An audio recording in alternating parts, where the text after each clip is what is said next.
Once upon a time, the infamous rover Reynardo plundered the floating isles. Then his mother called him to her deathbed. "Swear to me that you won't die on the gallows," she rasped. Reluctantly, he swore. And he whiled away his days at home with music, cards, and wine. But the Emperor had changed. He'd been good once, a shy, almost humble toad. He'd built universities. But then people started whispering about mass graves in the woods, midnight rituals, victims screaming. The Imperial Ravens would round up entire villages, and no one ever returned. The Ravens had come to Ubar scouting for ancient books said to be of great power. But the librarians had hidden the books, so they'd burnt the librarians. The citizens, outraged, had driven them off. The Ravens had come back with dropships. The kid had fled with one of those books. He was brave and dumb and wanted to join the rebellion. And Reynardo had promised his mother he'd protect him.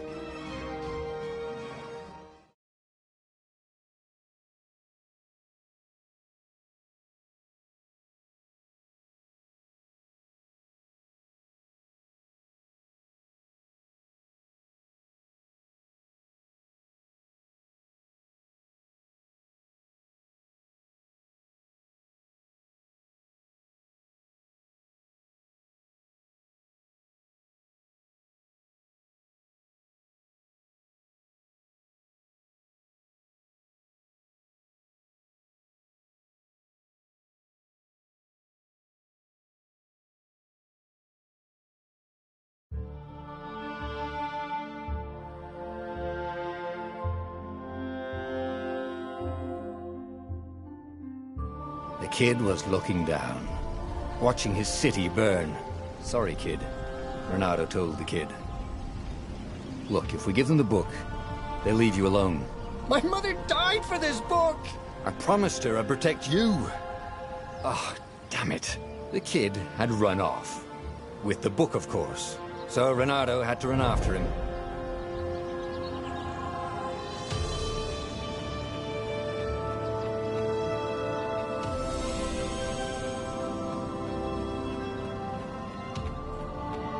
The two Ravens were staring at the kid like he was their dinner, which probably was what was in their tiny brains.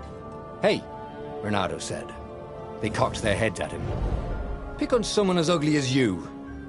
Wait, that didn't come out right. "For the Emperor!" The Ravens cawed and rushed at him.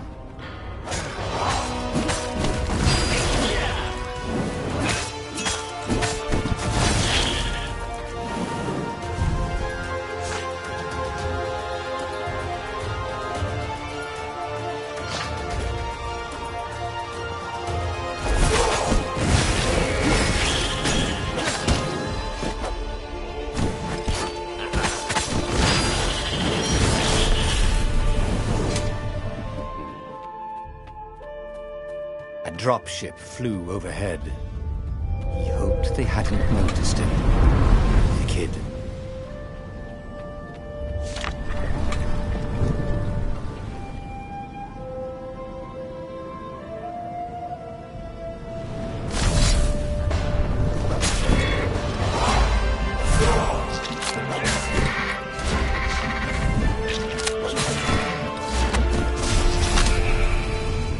Oh, right. The Gate of Heroes. Someone's idea of a joke, making the Skyship docks a gated community. You needed a hero's sword to open it. And the kid was on the other side of the gate. "Who let you through? Promise me you'll take the book to the rebels, or I'm gonna steal your ship." "I'm not taking that damn book anywhere, and neither are you." "Try and stop me," laughed the kid. "I bet you don't even have a hero sword." And with that, the kid hopped away. Had to hand it to the kid. He was an idiot, but he had guts. Where was Reynardo going to get a hero sword? And wind essence? That sounds about right. Perfect.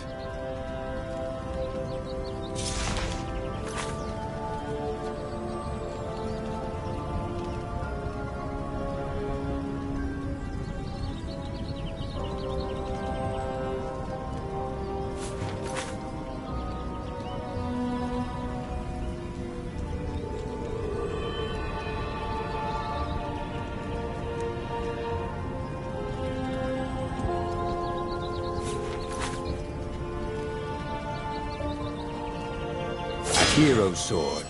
QED.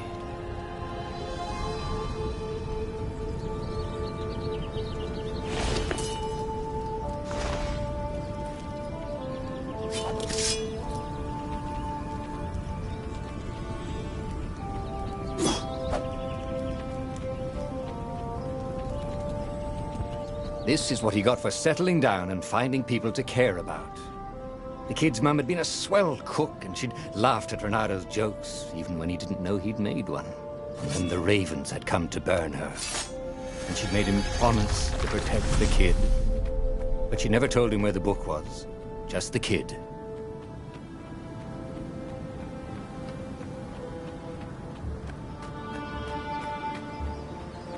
He came up to a ledge.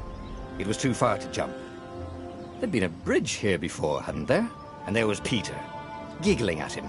"How'd you get across?" he asked the kid. "Where'd you find a hook?" "I hopped," said the kid. White-ass kid. "Hey, look out behind you!" "Cute," said Renato. Oh, ravens.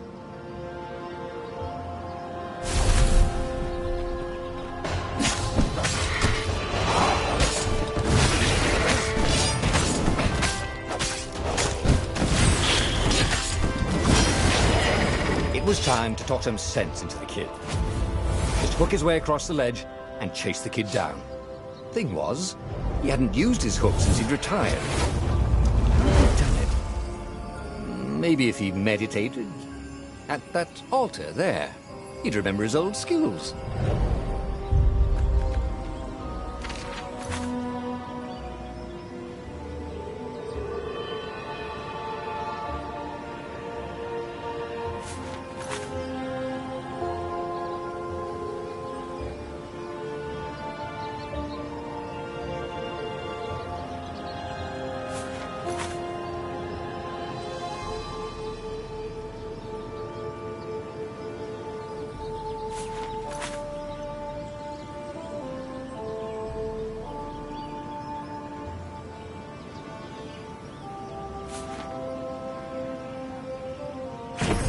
Starting to come back to him.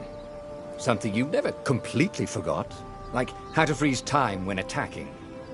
The more he fought, the more he'd probably remember.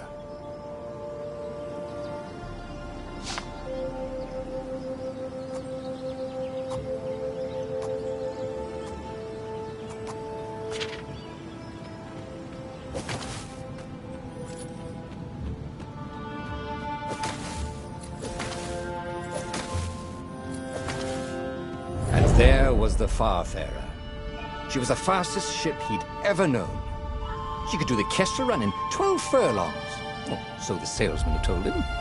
And something told him the kid was about to walk into an ambush. "Stop!" he shouted. "I'm not giving you the book!" shouted the kid, and took off. "No! Peter!"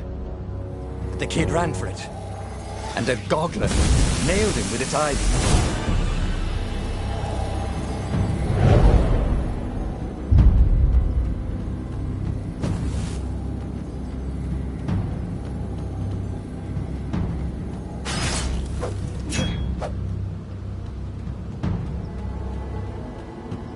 The book was unburned.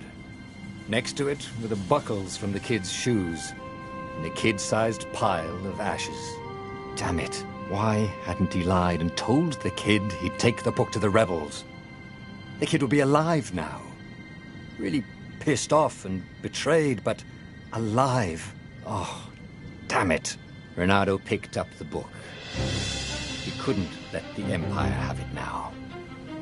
He was going to have to get it out of there. He'd be a wanted man.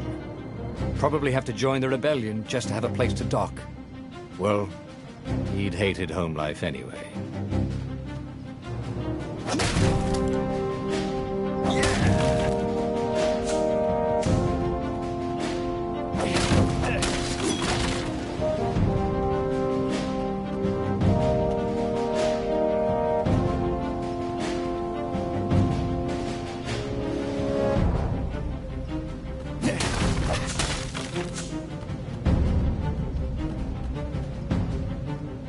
the big deal about this book anyway?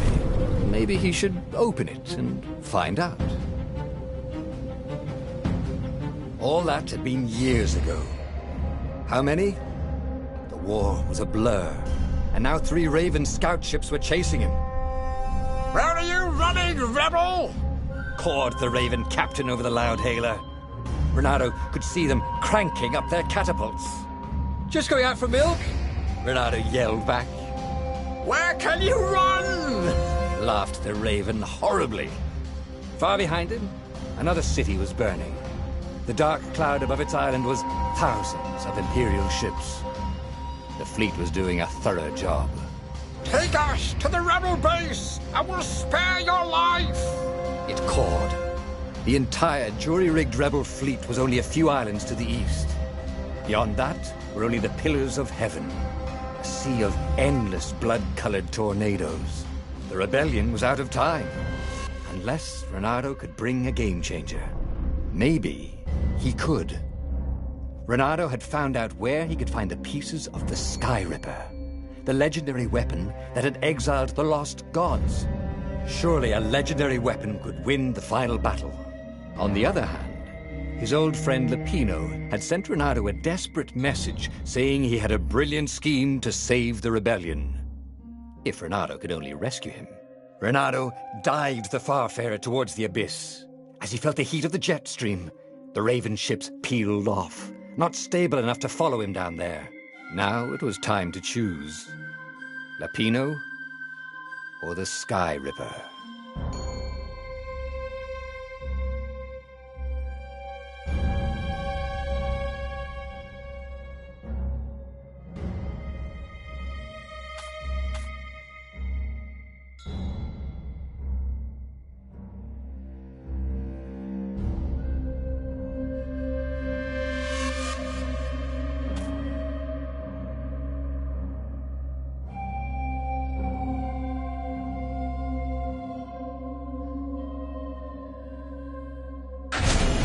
Every child knew about the Sky Ripper.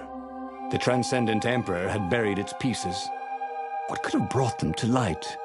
This Emperor, Isengrim III, had once been kind, but he'd gone mad. And now he was conducting secret, obscene rituals to bring back the lost gods. Had he, somehow, summoned the long-lost components of the legendary weapon out of the deep places of the earth? It was more than Renato could fathom. But if he could find a legendary weapon, he would use it.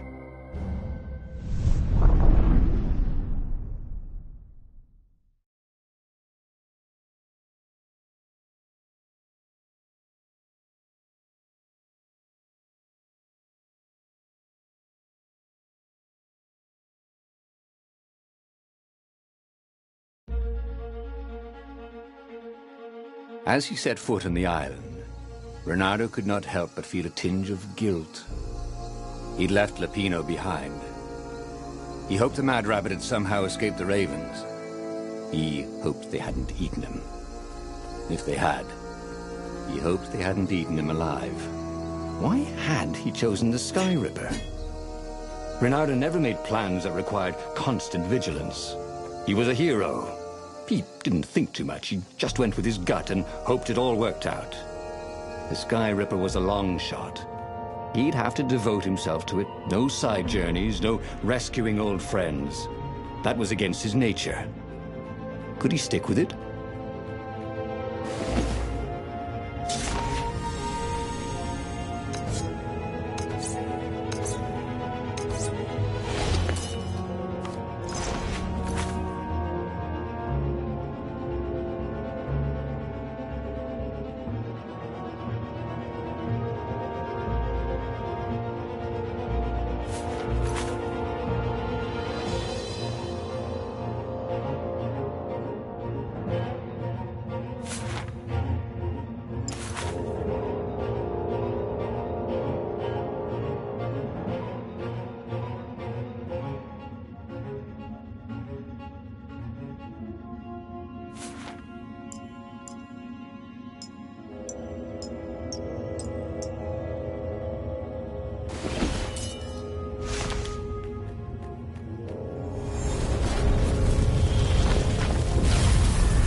Renato hated gogglers, but it freaked him out to cut them.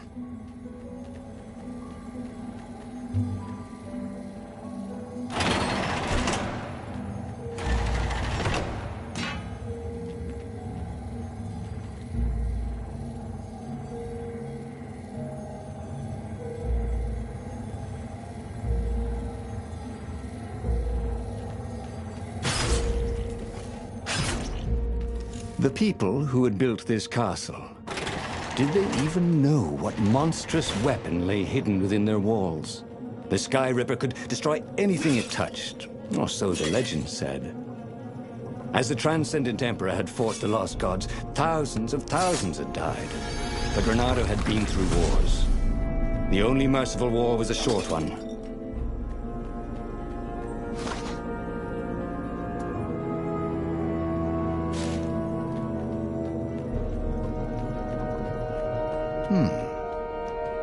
Hero Wall, Hero Sword, Ice Wall, Ice Cube.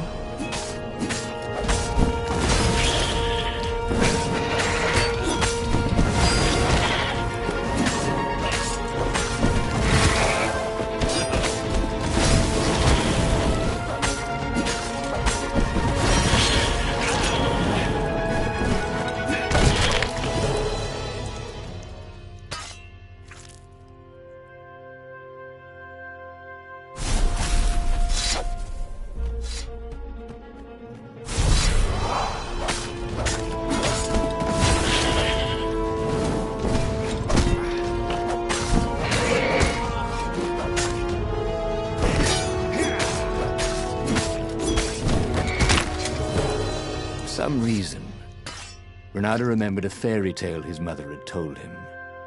About a land where only the apes talked, and animals went around without clothes.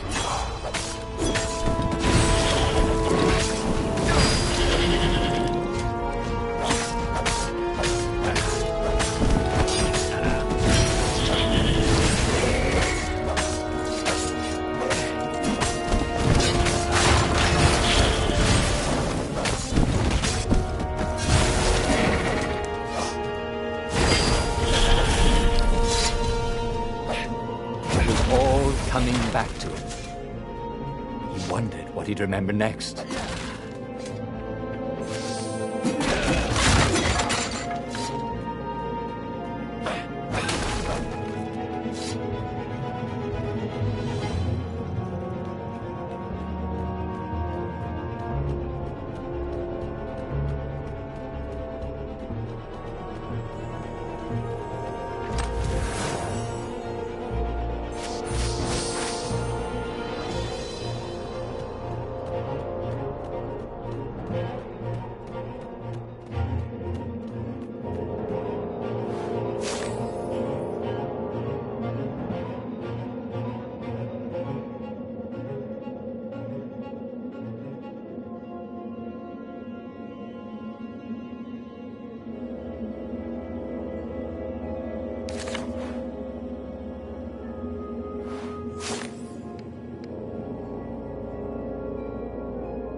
Hey, how do you tell if someone's far away or just really small?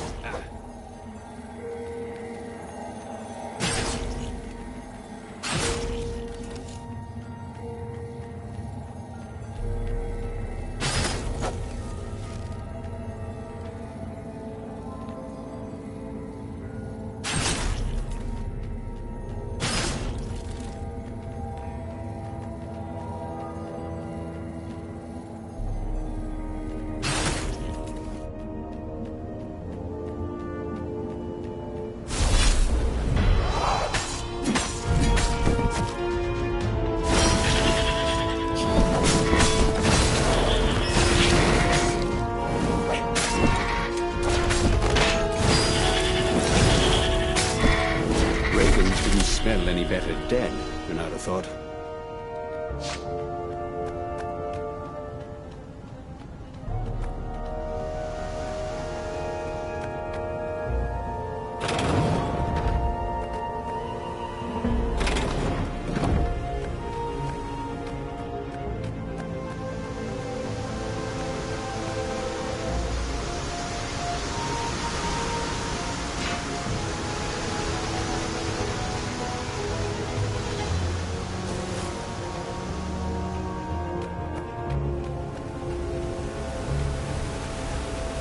Renado's blood was up.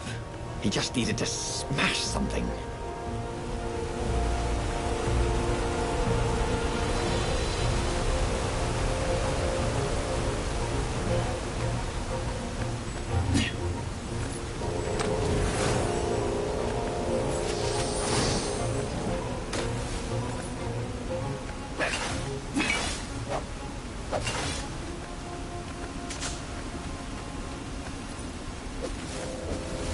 Who needed bridges anyway?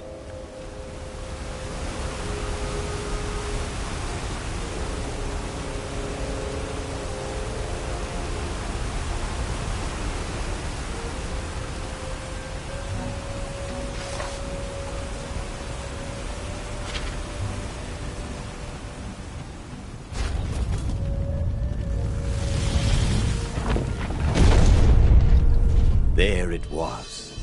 Skyripper's armature. The stuff that dreams are made of. Engineers' dreams, anyway. The device was intricate. No one alive had the skill to make a thing like it. How was it part of a weapon at all? He'd have to ask a scientist. But first, he'd get the second piece. Skyripper had a heart. A core that had come to rest on the next island. Well, there was another island he could reach. Zenobia had just invaded it with her father's Raven battalions. She must be encamped there still. But fighting Zenobia now, that made no sense at all. He'd already sacrificed one friend to get this armature, was it? He didn't need to hurry to face her. She would find him.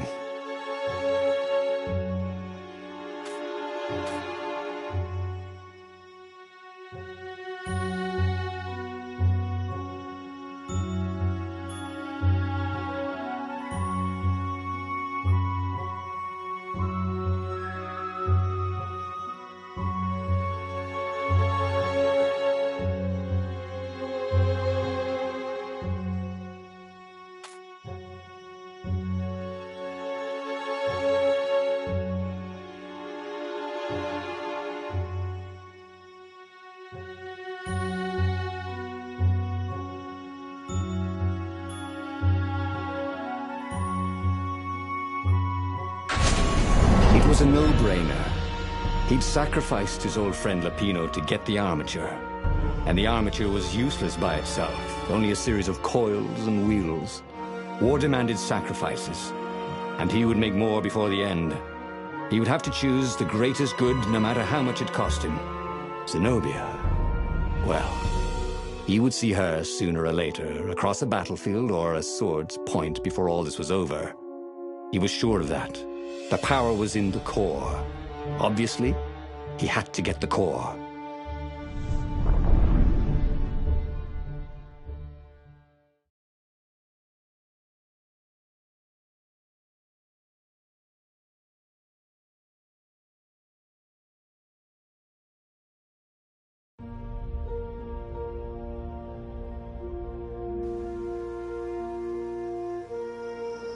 Doubt sunk in before he was even out of sight of the Farfarer.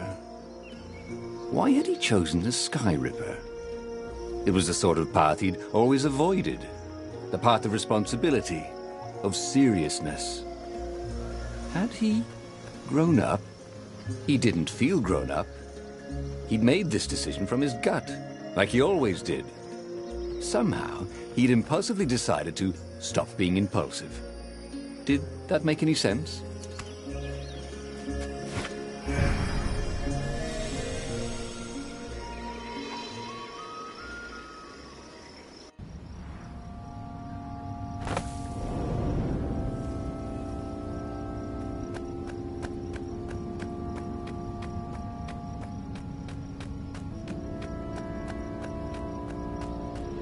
There was something sour in the air.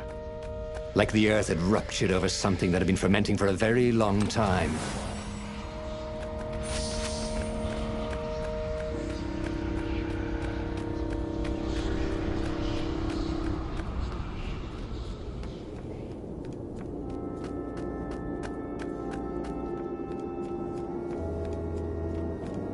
Can't we just agree to disagree?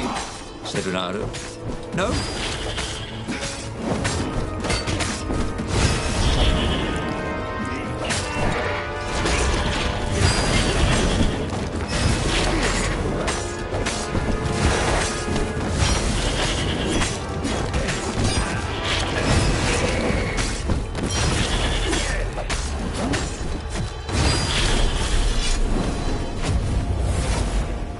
There were fewer and fewer trees. There were only these huge crystalline growths. Had those been here before? He no longer heard birds except for the feverish cawing of the ravens when they attacked. He couldn't smell the small animals of the forest, the mice and rabbits. It was starting to come back to him. Something you never completely forgot, like how to freeze time when attacking. The more he fought, the more he'd probably remember.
Beautifully.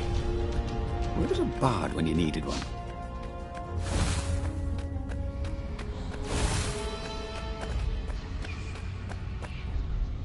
The 20-sided core made him feel physically sick. Once he had sneaked into a temple of the dark arts, and he hadn't liked what he smelt and saw there. This felt like that. As quick as he could, he wrangled the icosahedron into the armature. The wheels began to spin, then glow. The sick feeling quickly spun away. Now he only felt sad. He had lost good friends for this war apparatus. He carried his prize back to the Farfarer. Now he had to make his next move. There was a key Imperial outpost on the Nexus. If this really was some sort of superweapon, he could use it to wreak havoc on the enemy. And if it wasn't, well, better to know that before the final battle. But maybe he should show it to some scientists first. There was an observatory on the Nexus. Maybe he should go there before he fired it.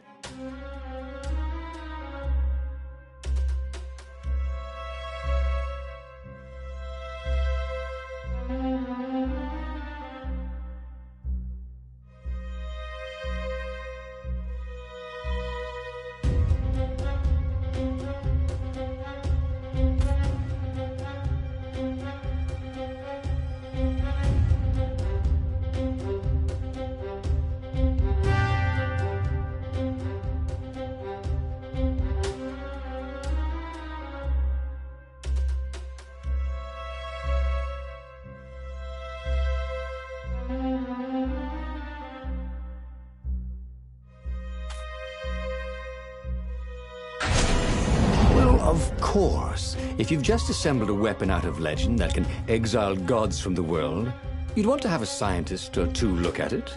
And even if they disagreed and he had time, you could ask Calaveras himself. Yes, the observatory would be his objective.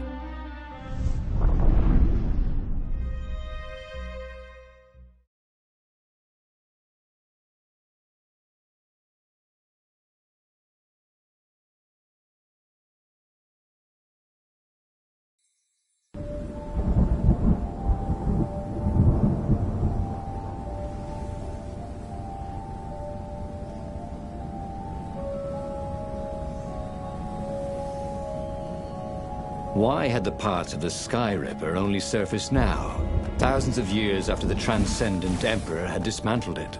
The mad Emperor Isengrim had performed terrible, bloodthirsty rituals to invoke the lost gods. Was that why these ancient artifacts were rising out of the ground? How perfect, then, that the Sky Ripper would reappear to be his destruction.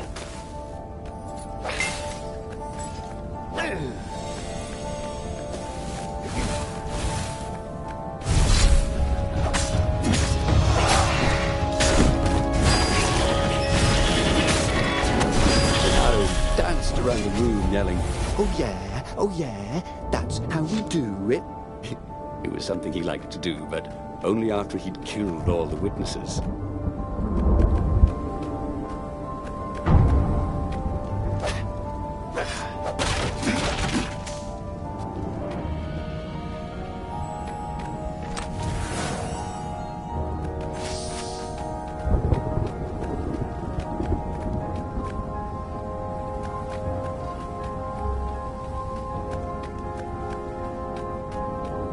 That was always a rush.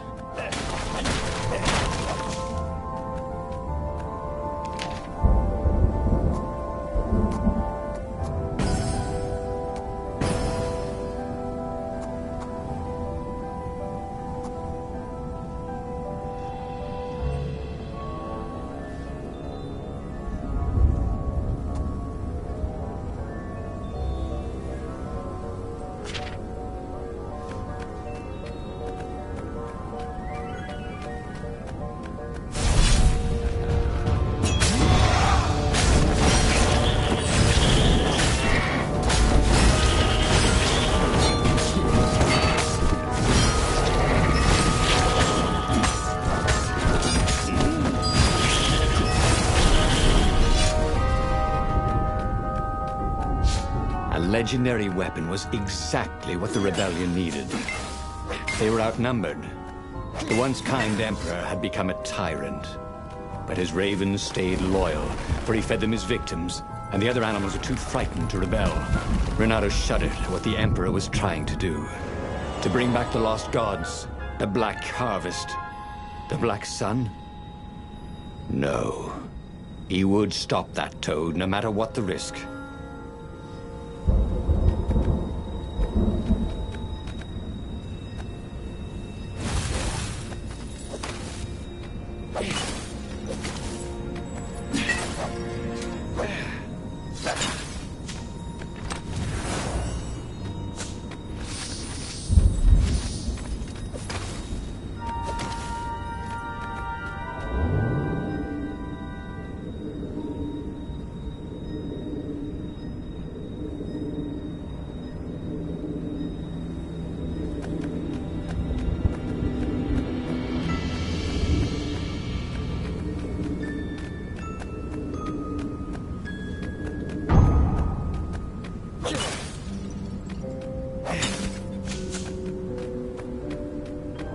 Renato's path was clear. Let the scientists ensure the Sky Ripper was safe to use, bring it to the rebel base, and then assault the Imperial fleet for the win.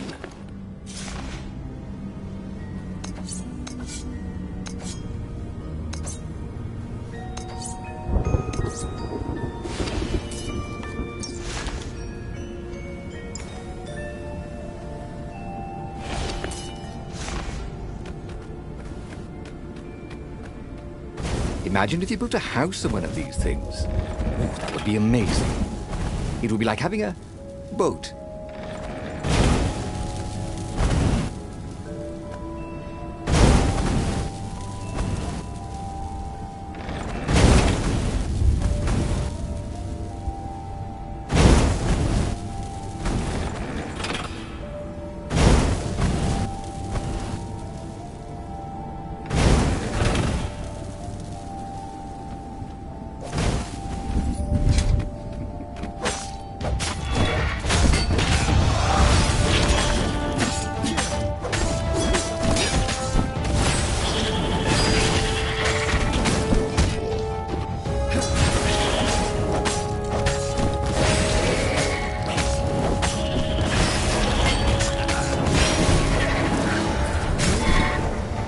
Renato hated warlocks, the way they stayed back and lobbed pain and death from a distance. Cowards. Really dangerous, effective cowards.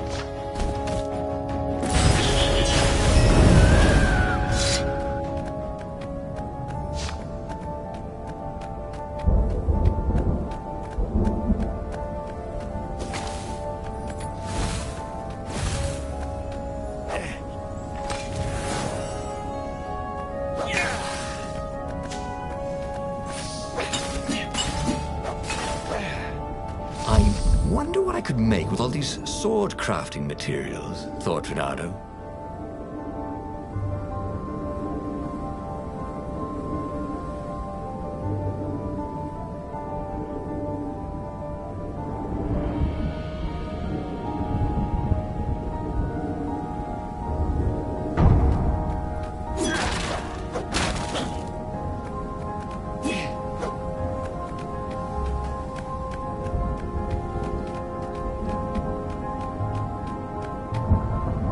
Renato was thrilled. The scientists seemed to think he'd put the Sky Ripper together right. But one toad was worried. Yeah, the Sky Ripper could carve a hole in existence itself. There are invisible strings that tie the universe together. If the Sky Ripper cut one, the hole would widen and widen until our whole existence fell into it. Another toad sighed. Irving still believes in string theory. At least go see Calaveras. Yeah, said the worried toad. He knows more than anyone else has forgotten about the Transcendent Emperor. If anyone could tell him how to use this weapon safely, it would be Calaveras. It was he who had told Renato how to find it in the first place.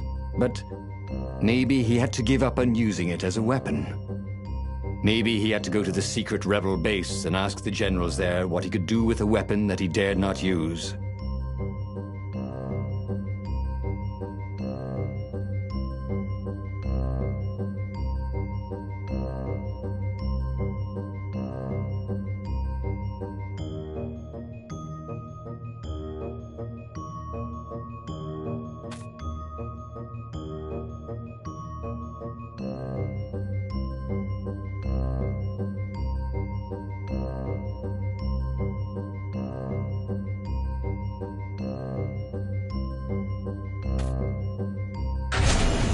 Renato was about to leave when he was stopped by one of the scientist toads. There is something else you should know. There are rumors the Ravens are searching for an ancient artifact on a nearby desert island. There are legends of something called the Iblis Stone, a gem of great and evil power. Where is this island? Asked Renato. Yeah, sort of that way, said the toad, pointing vaguely west. The fleet was already there. There was nothing Renato could do about it. For the moment. Well, he should have known he'd have to consult Calaveras again. The scientists at the observatory were smart enough. But what did they know of the Transcendent Emperor? He hoped it wouldn't delay him too long. The rebels had scheduled the final battle soon. Every day they delayed risked the exposure of the secret base. And some soldiers were already drifting back to their homes and families. Calaveras would fix the Sky Ripper for him, and then he would win the final battle.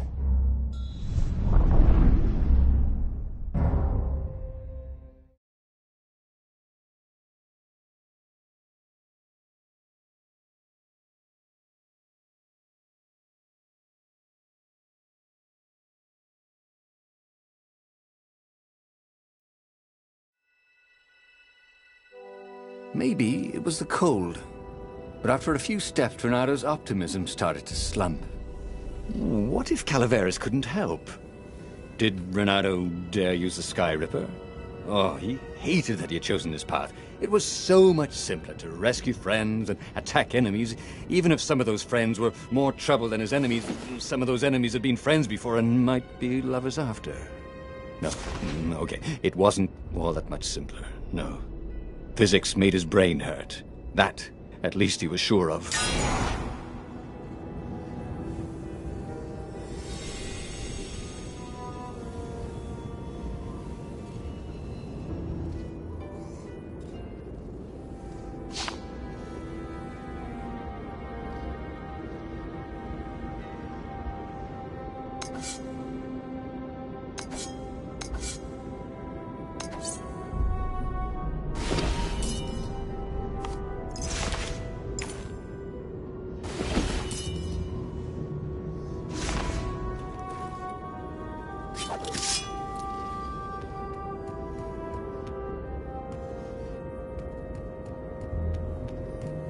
He was sort of yanking his own chain, wasn't he?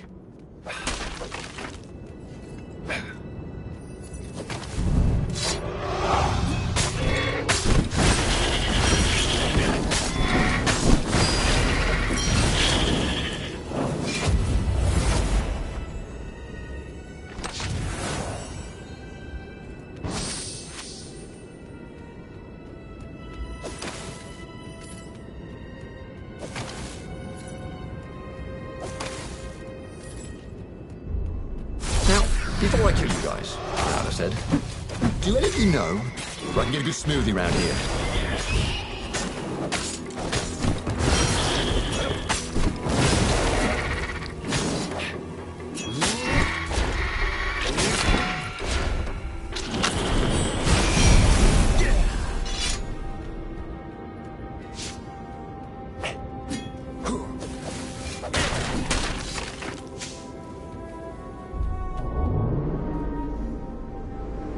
This was much easier than free climbing.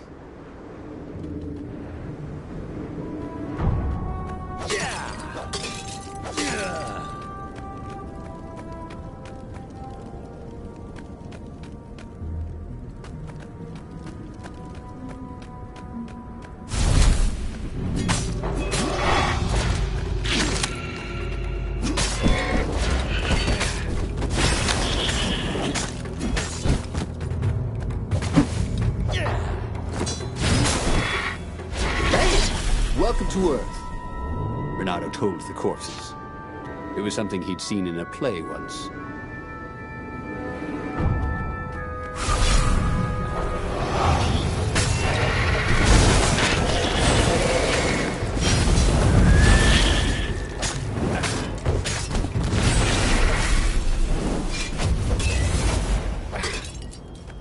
He tried to focus on the now. The ravens who seemed everywhere all the time. Where did they hatch from? Were there giant raven hatcheries somewhere, or did they have families? Ooh, he didn't want to think about raven mummies raising their darling raven chicks. Yeah, Calvaris would help. He would make Renato feel better about using the Sky Ripper. And then Renato wouldn't have to worry about ravens ever again.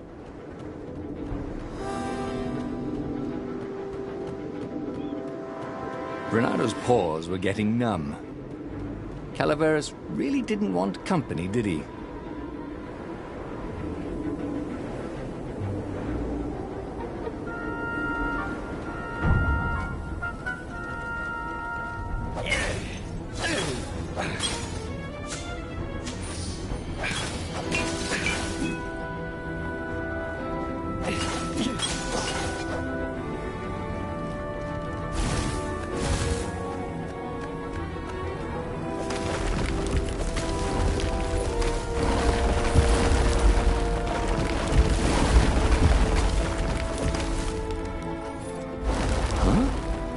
The lever?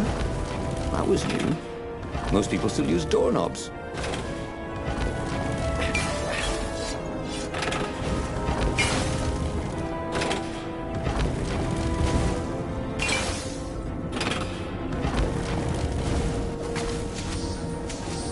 The rebels were counting on Renato.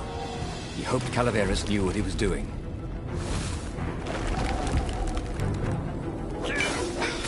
Sometimes, Renato really hated inanimate objects.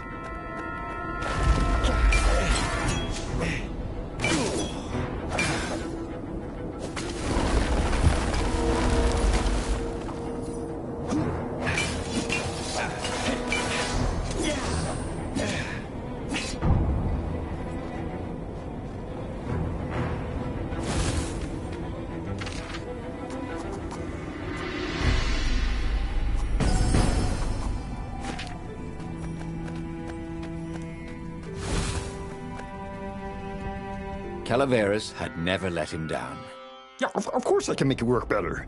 But when Renato explained about the strings, Calaveras grew thoughtful. Oh, strings, you say? Well, the Arcana do speak of the ties that bind the world. He drew many intricate symbols in the dirt. Yeah, so According to my calculations, each time you fire, I'm afraid there's a 1 in 120 chance you'll destroy the universe. That's pretty good odds. That's like rolling, 21 dice and they all come up 6. What are the odds of that? What? No! It's more like 2.716s in a row. Anyway, with those odds, it won't happen if I use it just once. What? No. That's so not right. Each time you use it... Okay, look. Just don't use it ever. At all, okay? All right, I guess. As he sailed away from the mountains, Bernardo could see clouds darkening. Rain? No. Ships. Imperial ships, swarming thick as bees. This was it. The big battle. They could not afford to lose this one. What if it did not go well? What if he had to use the Sky Ripper? Could he gamble the universe? On the other hand, what were the odds of rolling 21 sixes in a row?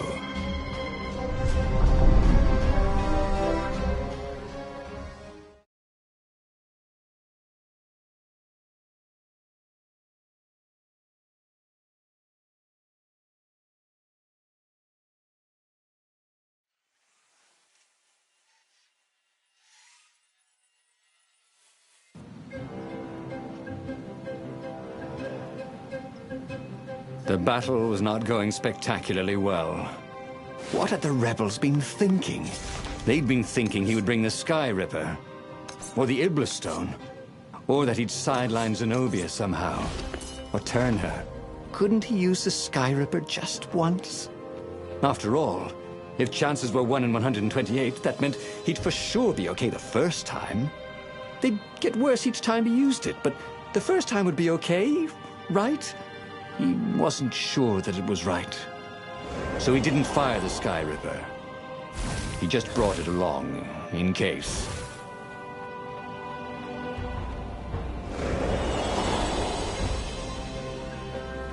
He wasn't that good. Yet.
It wasn't his fault. They looked so breakable.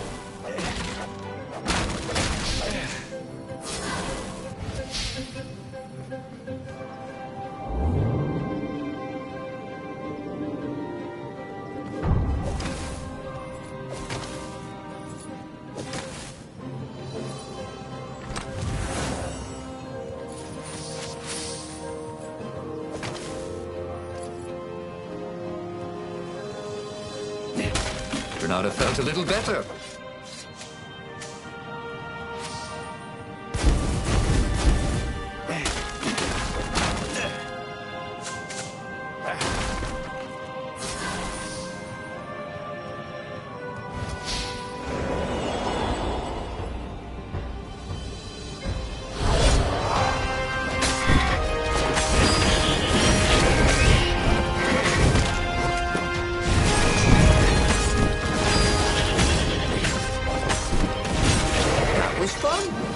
Let's do this again sometime.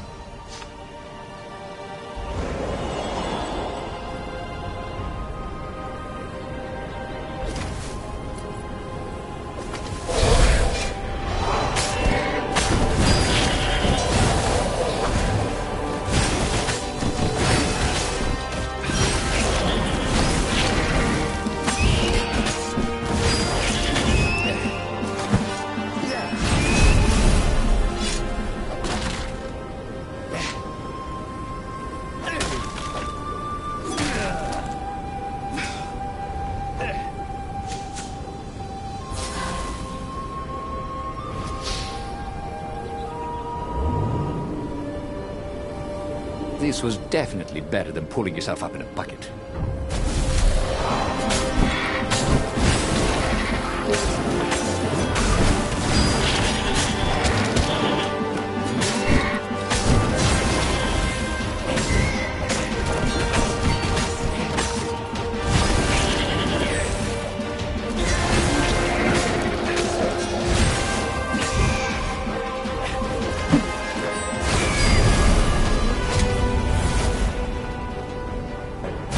Someone had told him the odds didn't change just because you'd had a streak of good luck. His gut told him that was wrong, and he always listened to his gut. On the other hand, 128 chances to win, but one of them, he'd destroy the universe. Ooh, that seemed a bit serious. Maybe he could defeat the Emperor without firing the Sky Ripper. Maybe he could bluff, but with a real weapon. Like in cards, when you had 3 knaves, but you pretended you had a fizbin. That could work.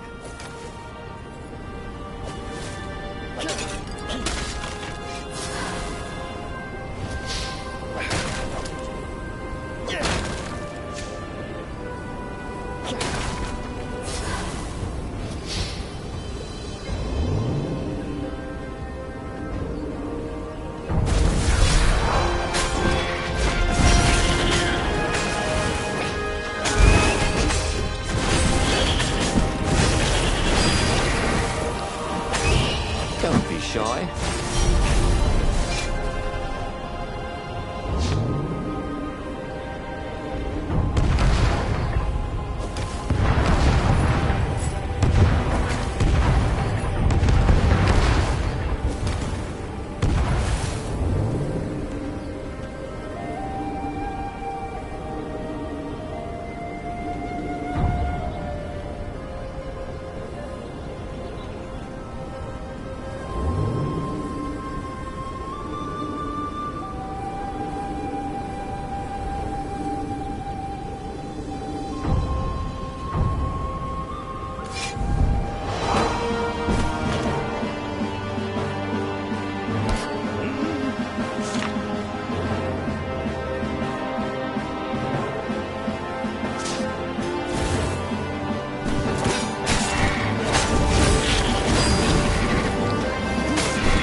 He set up the Sky Ripper and let it warm up.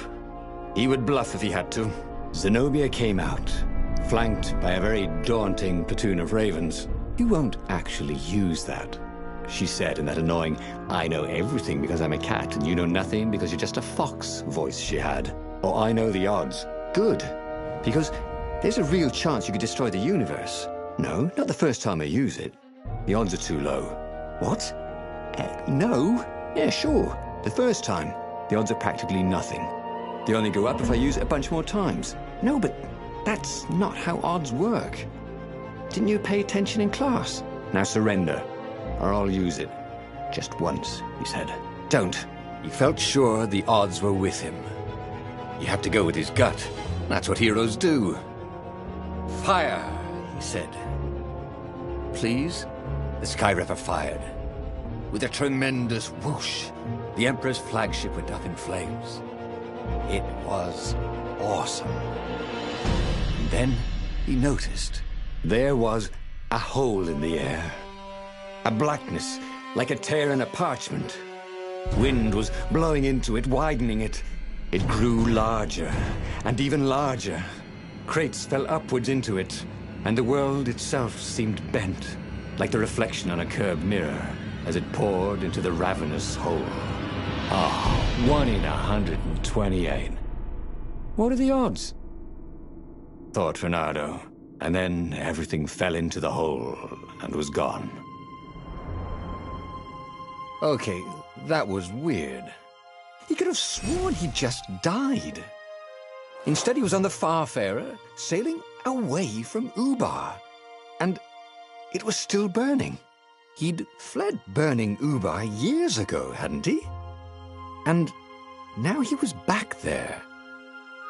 Had all those years fighting the Empire been nothing but a vision into the future? A useful vision if it was true. He'd learned something. The core was powerful, but dangerous if used improperly.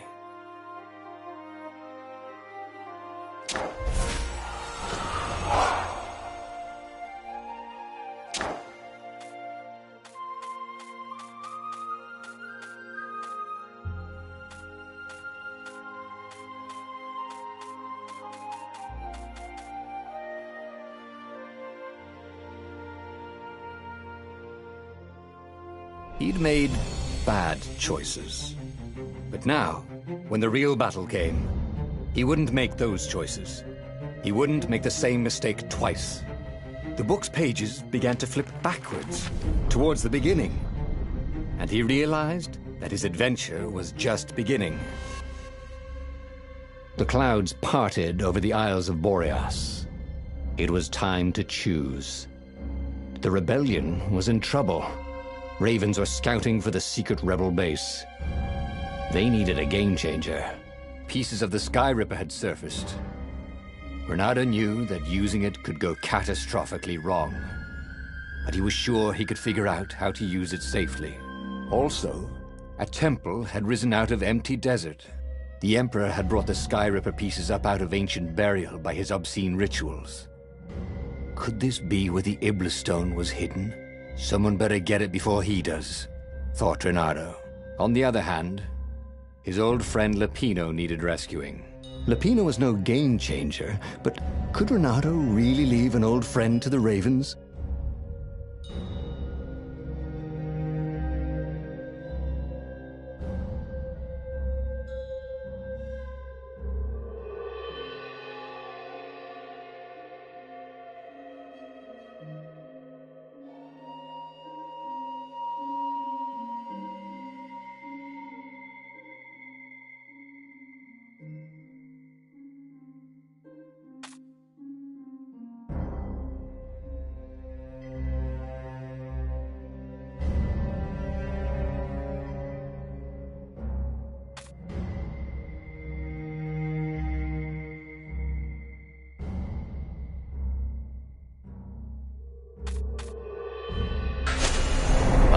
Lapino. Apparently, the Mad Rabbit had sold a Pegasus that he did not exactly own. Lapino always wiggled out of trouble, given time. But he was out of time. The Ravens had figured out that Lapino was a rebel spy. If the fleet reached him first, they'd string him up for that. Never mind the winged horse.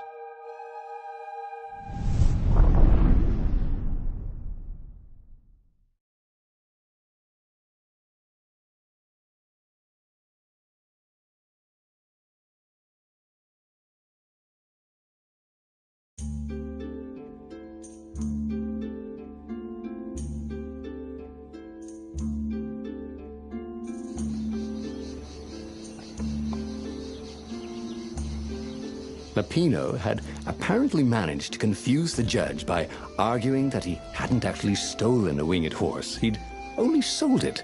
But wait, where was the prison? The village was empty. Had everybody fled the Ravens?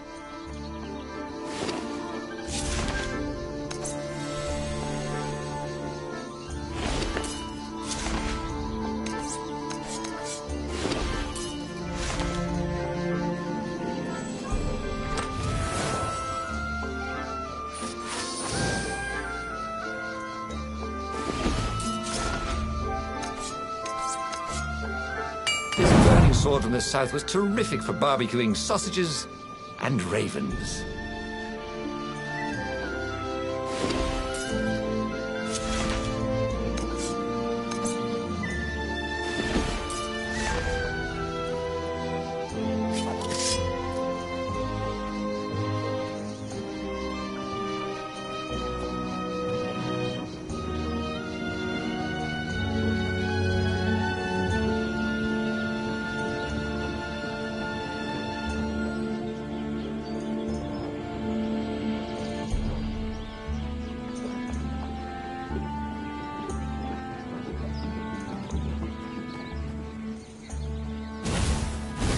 The ravens had taken the town. Renato had seen villages emptied like this. All the people taken away to be sacrificed in the Emperor's secret rituals. Renato hoped the people were just hiding.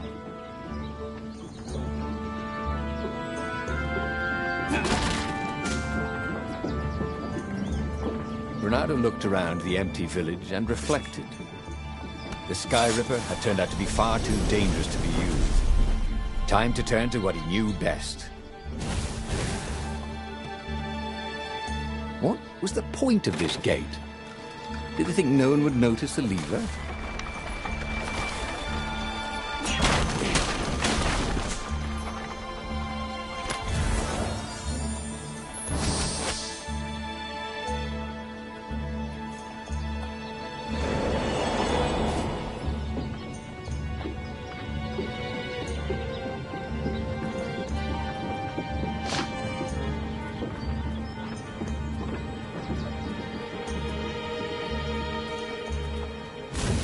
Renato felt like he was ready to learn new things. Thank goodness he didn't have to go to school for that.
Ravens were landing everywhere. The advance guard. He'd better get moving. If they got to Lupino first, they'd eat him for breakfast. Or a snack. Ravens weren't picky. If they got hungry, they sometimes forgot to interrogate their prisoners. Even top spies like Lupino.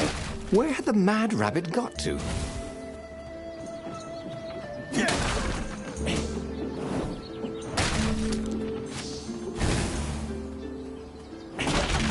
Renato, smash!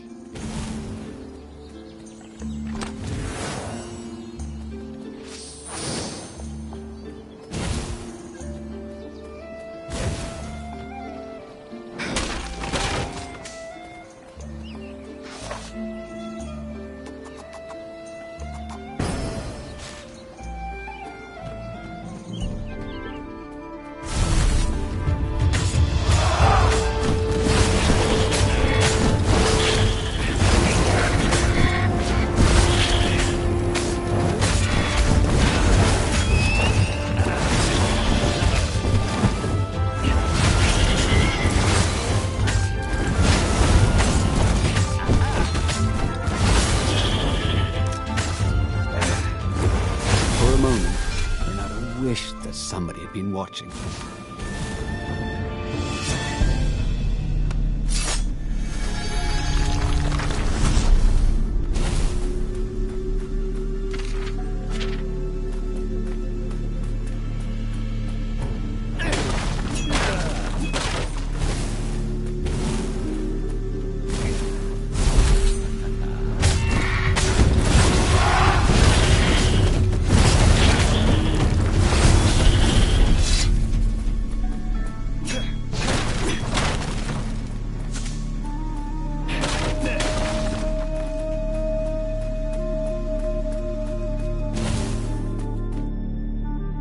Dirty and bloody, Renato finally reached Lupino.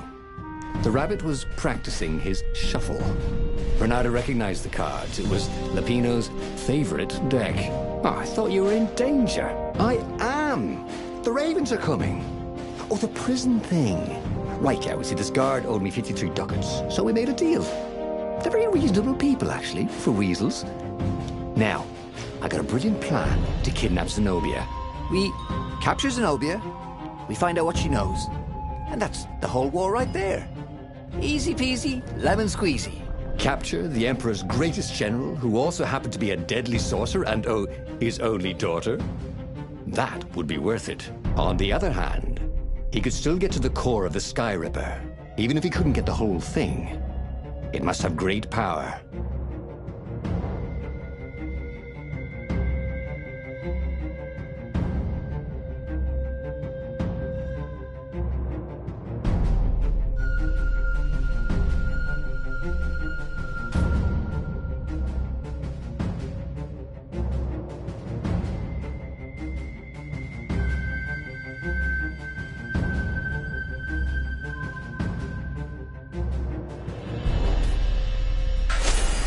Zenobia wasn't just the Emperor's daughter, of course.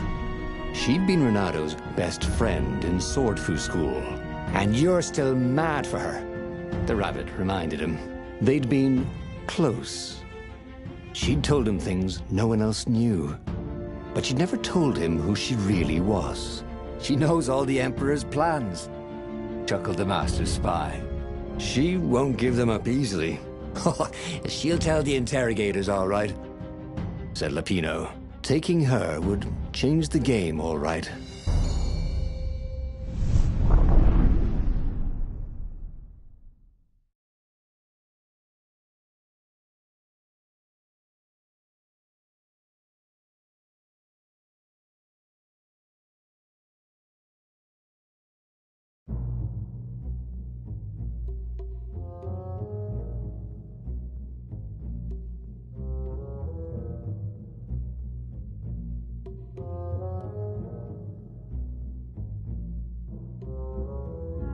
The city was already under Zenobia's control.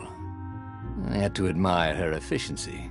Renato shivered at the thought of Zenobia at the mercy of the interrogators. Could he really turn her over to them? But this was war. It wasn't meant to be pretty.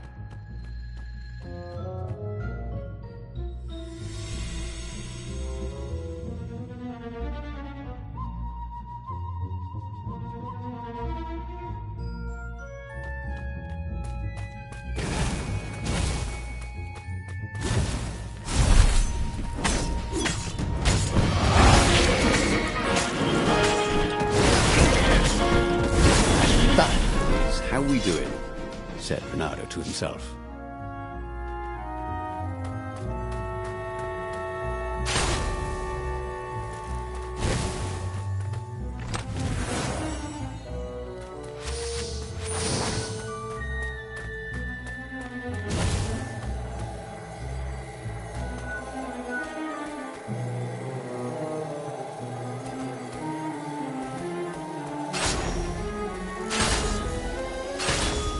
Hey, why don't you guys fight in groups?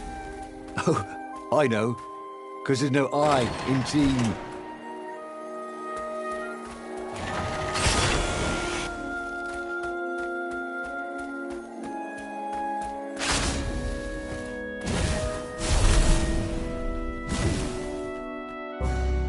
So, what's this plan of yours? Use me as bait, said Lapino. And he outlined a slightly complicated plan that involved geese, a net, setting the Farfarer a little bit on fire, Lapino dressing as an old blind toad, and Renato hiding inside a monstrous watermelon. What could possibly go wrong? Thought Renato.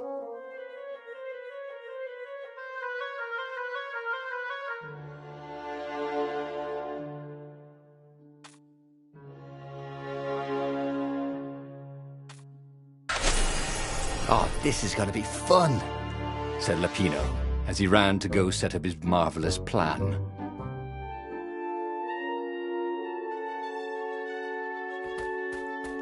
Hey! Hey, a workbench! He could try out his new bling.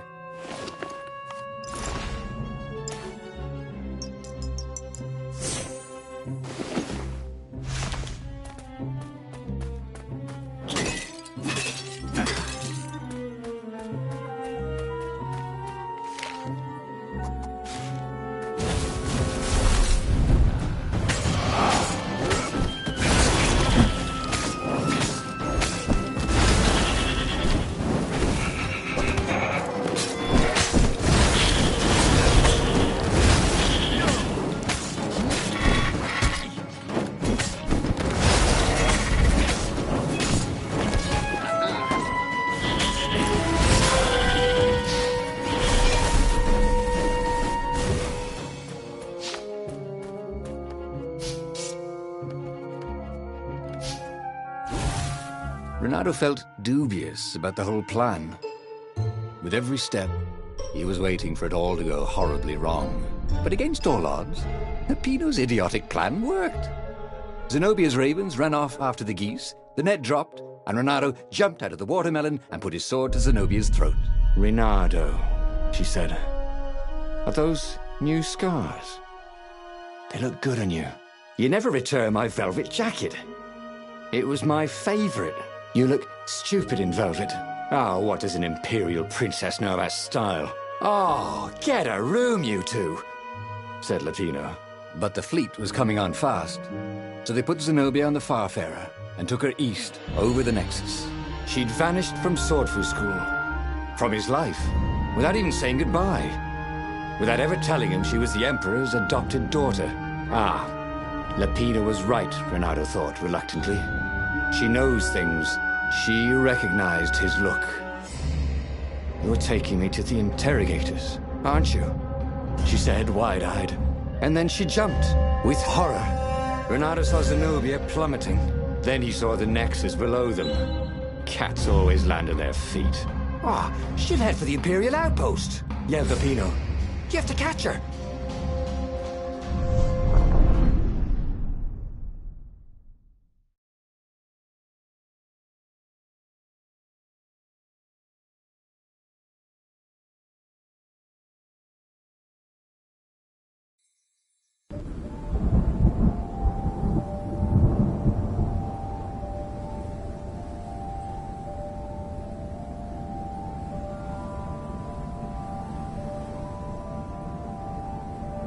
Cats can run faster, but foxes can run longer. If he ran, he could head her off before she reached her minions at the outpost. Well, he did love a good chase.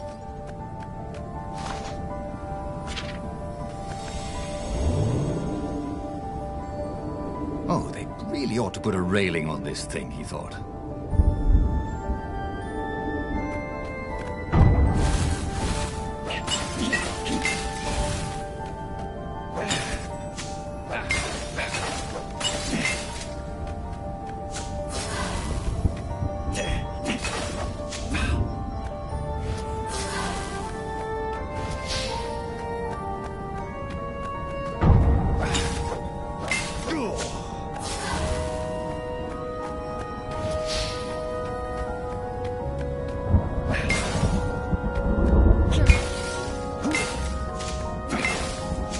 Renato hoped his mother wasn't watching.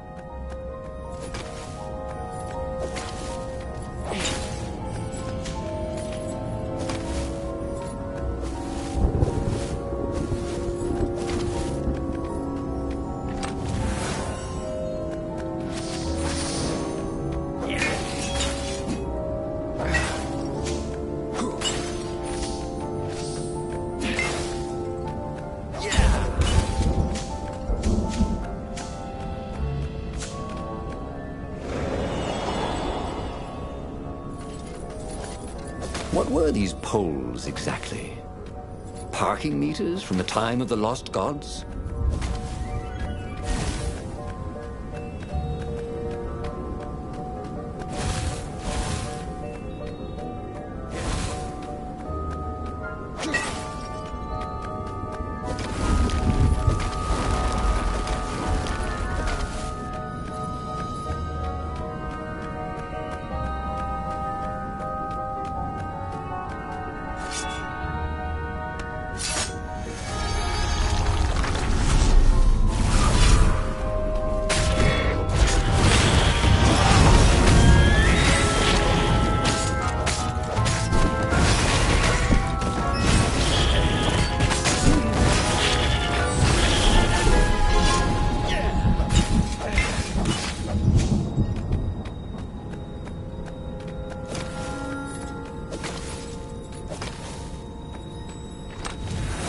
This chest made music when you opened it.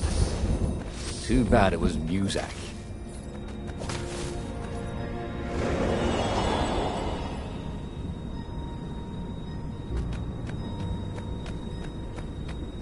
He was closing on her.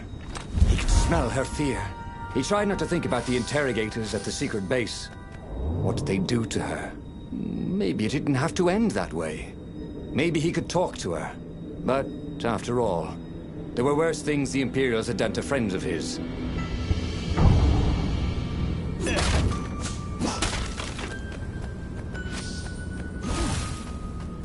If I craft a sword now, it's going to be really short.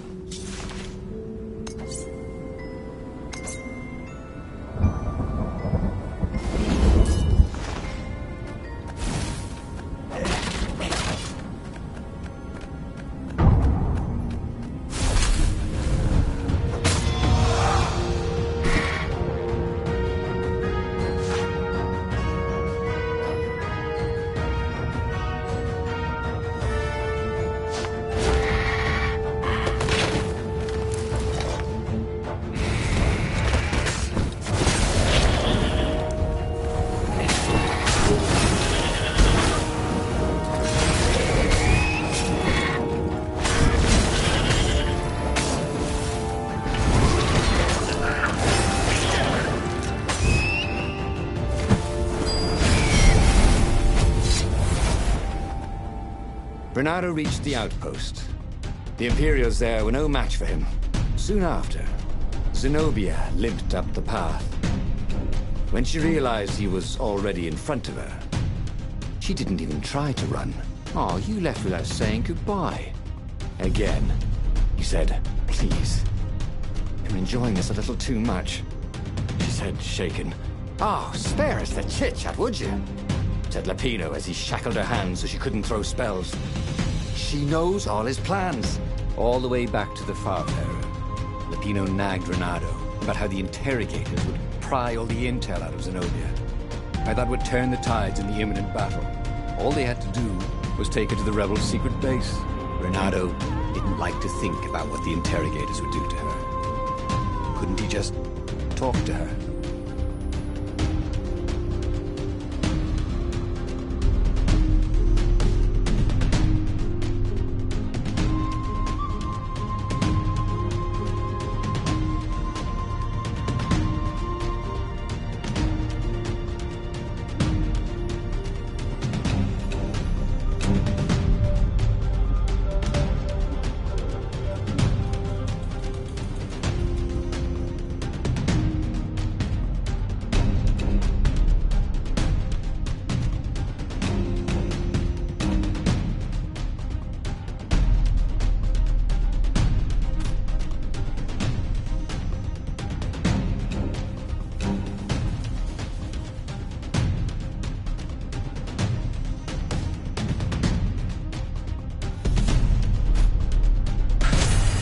As they pulled away from the Nexus, Bernardo could see the fear in Zenobia's eyes. I can't take her to those creatures at the base, he whispered to Lapino. Ah, you've gone soft. Soft in the head. We captured her for what she knows. I'll take her to the mountains. Tell all the horrible things the Emperor's done. Yeah, believe me, she'll turn. And he turned the wheel. The hell you will, shouted Lapino, and he grabbed the wheel back from him. The two of them wrestled for control of the ship. It shot off like a mad sparrow. Suddenly, Renato was falling.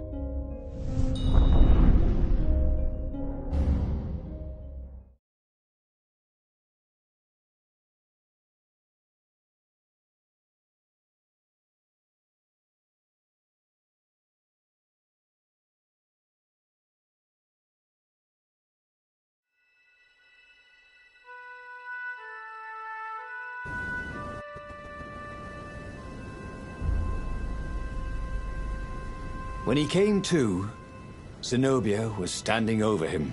Why didn't you take me to the base to be interrogated? She demanded. Do you know what's left of people they interrogate? This is some trick, isn't it? To make me fall for you again. Well, I won't. Oh, go on then. Scurry back to your ravens. I can't stop you. But strangely, she didn't. As Renato set off to find the Farfarer, she followed him, keeping just out of sight of the ravens. And this is why heroes are called dashing, Renato thought. See? Dashing? Get it?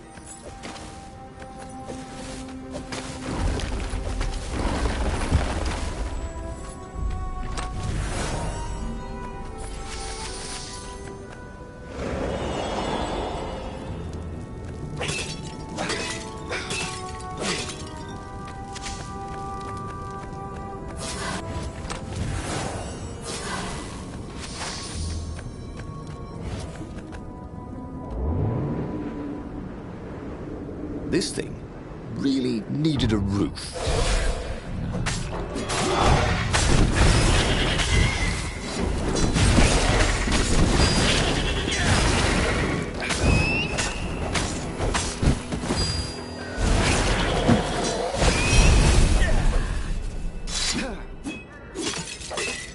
As Renato stopped to sniff the wind, Zenobia came up, still mad. Did you really think you'd just talk me into betraying my father? Oh yeah, sure, that was exactly my plan. Then why aren't you even talking to me?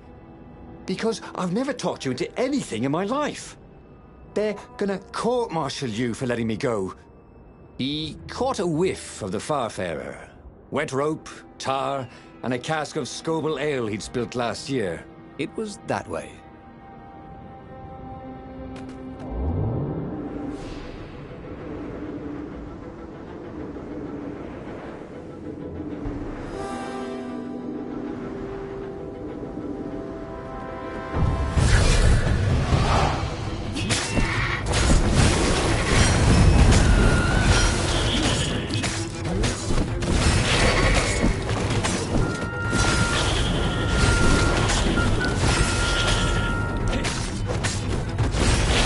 Gone rather well, actually.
Renato wondered if he should have taken Zenobia to the rebel base for real.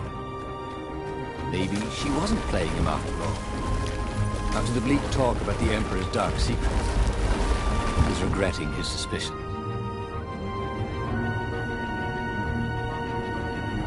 Sure enough, the Farfarer had crashed in some rocks. There was no sign of Lupino. Zenobia caught up. All that kid stuff in Swordfu School. Look, look, that's the past. We're adults now. We have duties to other people. We have destinies. What are you talking about? And you are the most arrogant, slow-witted, light-fingered, mercenary, immoral, reckless... Run away with me, said Renato, and he realized he meant it. What, just like that? She demanded. I will, if you will. So she kissed him. And it was the best kiss he'd ever had. They held hands as they boarded the Farfarer. Renato felt light-hearted, like the winds that were playing the rigging like a balalaika. But Lupino, I need to get back to Lupino, he said, suddenly realizing he could have been captured. A prisoner. He's not. How'd you know? He saw something in her eyes he didn't understand. He fell, didn't he? Into the abyss. She looked away, wouldn't answer. But then a bolt smashed through the Farfarer's keel. The broken ship plummeted out of the clouds.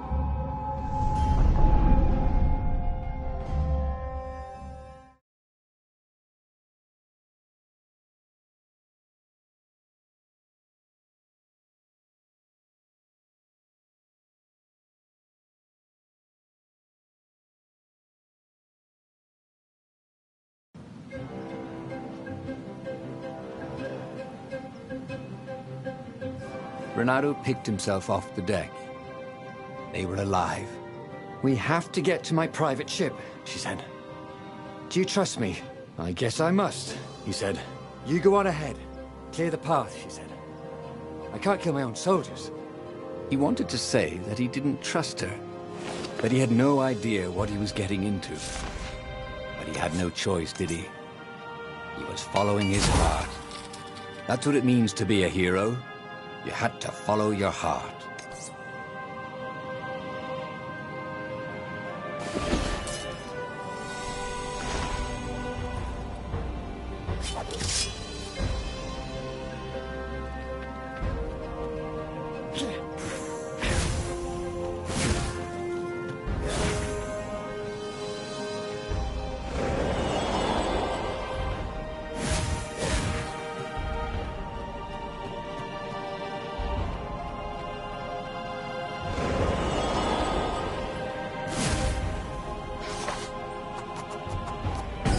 Missed his old skills.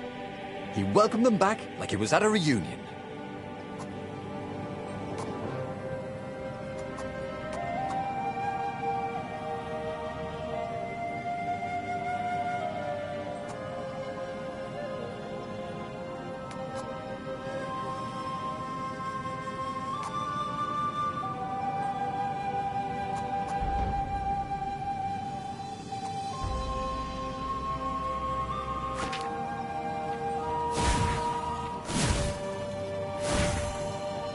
The portal was heavily guarded. It must go someplace they really didn't want it to go.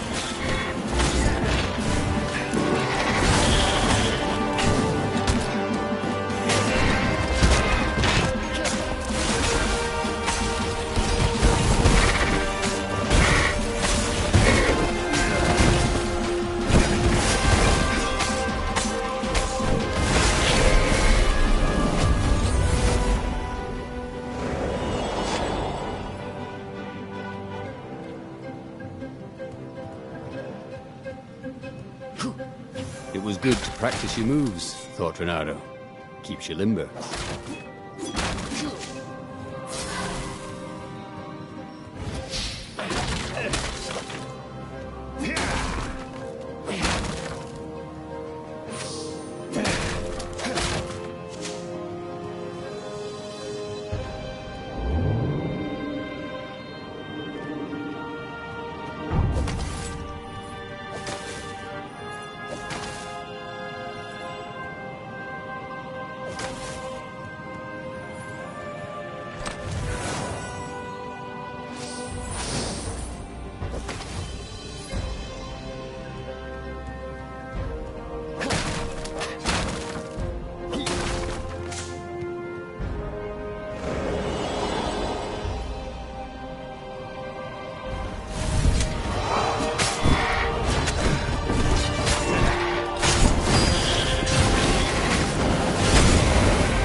Burnt fur.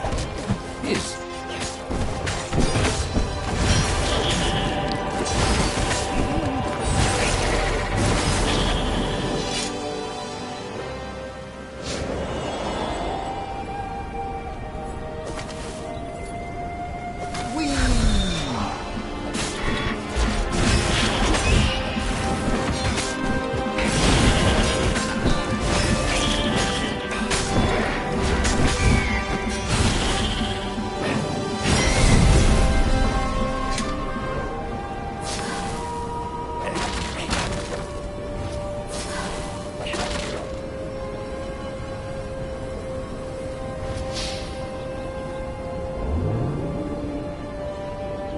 A very clever engineer named Elon Muskrat got his start making floating platforms. Not many people knew that.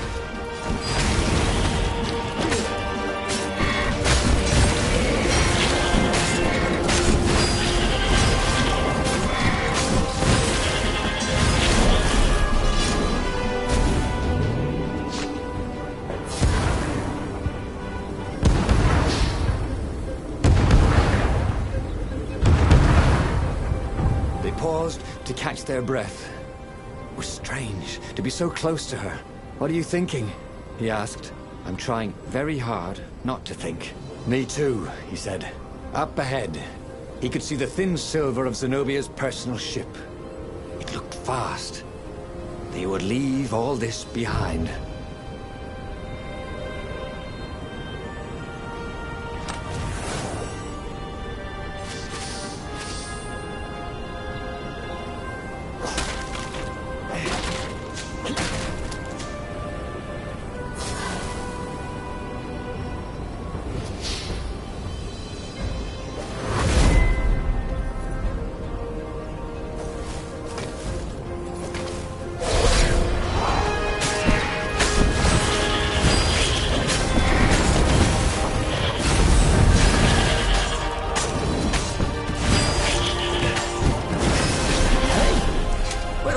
Go. The live ones, I mean.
As they reached her ship, Renato suddenly felt a sharp pain in his stomach. He was surprised to see a crossbow bolt sticking out of it. I was going to lead the Empire to a secret base, said Lapino. But no, you had to screw up my plan because you've still got a thing for her. Renato stared at Zenobia. The kiss, was it real? She said, with a look of indescribable sorrow. She gestured and said an arcane word, and Lapino went flying into the abyss, screaming, "I'm telling your father!" Then she knelt down to cradle his head, and her paws felt very soft and warm. Renato stared at the book. He was still alive. Again. And still only flying away from burning Ubar. Had he lived that adventure? Or only dreamt it? Had he really died? It felt so real, not like a dream at all. And he'd lost again. Oh, he hated that. But he had made different choices. And he'd lost in a different way. It was the book, wasn't it? Oracles showed you your destiny. But this was showing him different ways he could die miserably. Thanks a bunch, book, he thought. But these were destinies that he did not have to fulfill. But he learned another true thing. Lapino was a traitor. Renato had suspected there was something wrong with the Mad Rabbit. But now he knew there was malice behind his goofiness. But that meant there must be a destiny where he survived and won, right? Otherwise, what was the point? And with that, the book's pages fluttered back once more to the beginning, and the clouds parted over the Isles of Boreas. It was time to choose. The rebellion was in trouble. Ravens were scouting for the secret rebel base. They needed a game changer. Pieces of the Sky Ripper had surfaced. Renato knew that using it could go catastrophically wrong. But he was sure he could figure out how to use it safely. Also, a temple had risen out of empty desert. The Emperor had brought the Sky Ripper pieces up out of ancient burial by his obscene rituals. Could this be where the Iblis Stone was hidden? Someone better get it before he does, thought Renato. And also, his old friend Lapino needed rescuing. Of course, Renato had a pretty strong suspicion that Lapino had betrayed the rebellion. But could Renato really leave an old friend to the Ravens?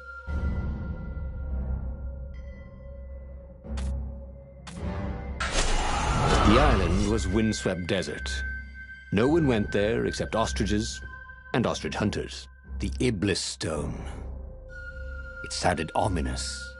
It sounded powerful. If the Emperor was searching for it, it must be dangerous. And so, Renato went ostrich hunting.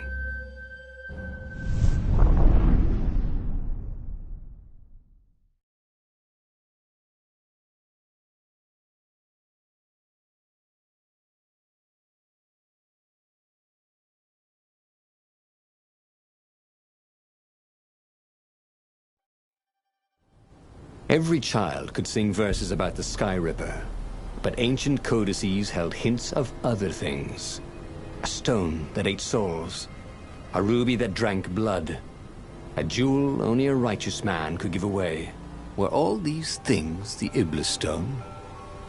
Long hidden in a buried temple, another ancient item that was only resurfacing now, drawn up from the deeps by the Emperor's horrific rituals?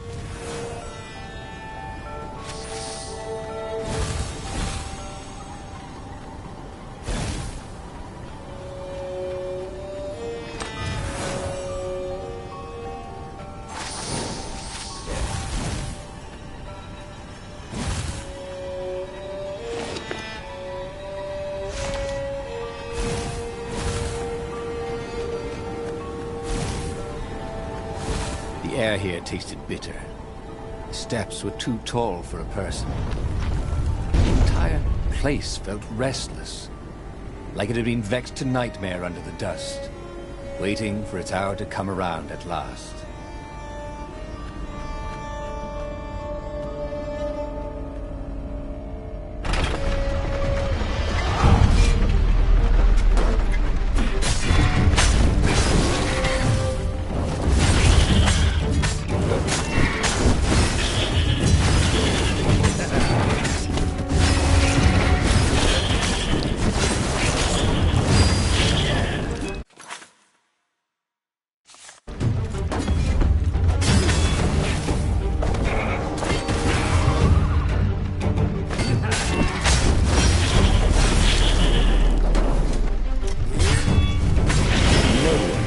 Renato at hot potato. Ravens were already here, cawing in frustration. They were still searching for a way in. Good. Then he hadn't come too late.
definitely easier to fight inanimate objects.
What was really fun was hooking yourself onto a moving ship.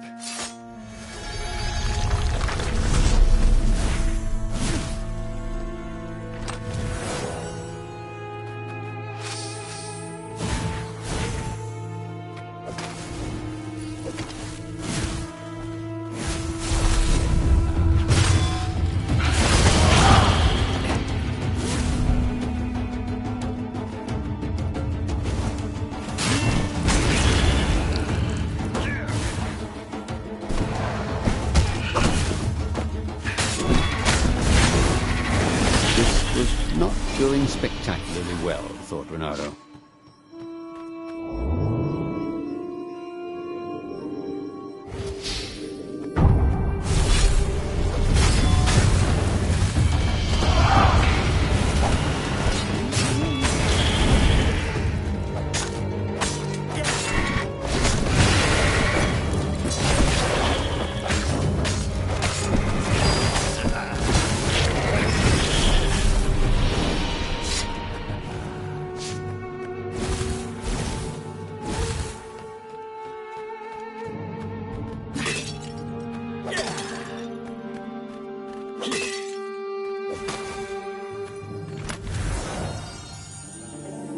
His sword food teacher used to say power gems were cheating. Stupid old fart.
The Ravens, at least, could not get past this point.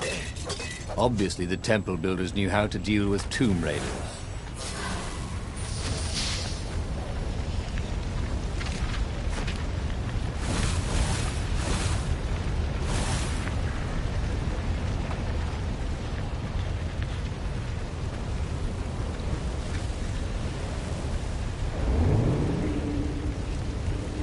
Imagine getting a horse up in one of these things. he will be cursing a blue streak.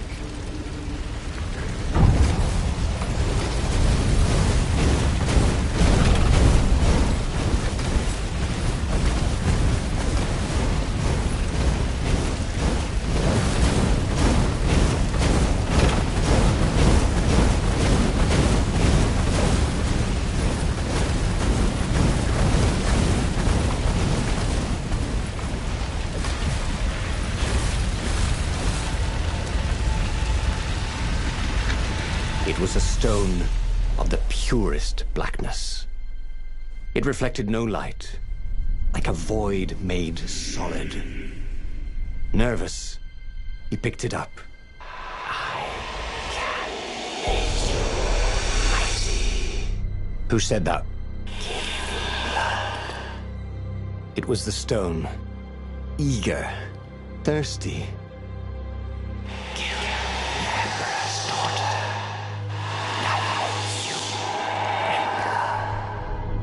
That seemed tempting and terribly wrong. Zenobia was the Emperor's greatest general and a potent witch. But they had been close once, and Reynardo wasn't sure he really wanted to be Emperor. Why not capture the core of Skyripper instead?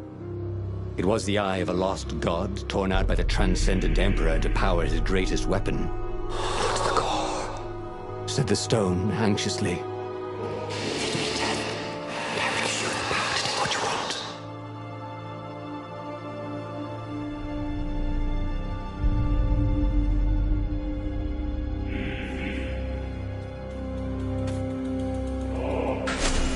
The stone bothered him. He hated being told what to do. Wasn't that why he joined the rebellion? Wasn't that why he'd refused to be a soldier? He'd agreed to come on board only if he could freelance. The stone felt a bit clingy. The sage Calaveras had told him where to find the Skyripper, a weapon capable of challenging the gods. Even without its armature, the core would still possess great power. He would go there.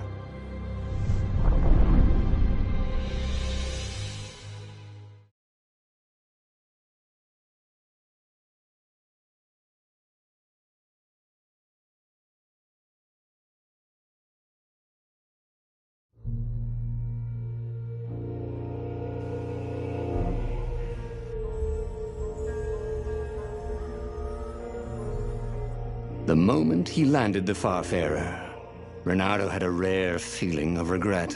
It's not too late, he thought. He could turn around and sail for Zenobia's island. He frowned.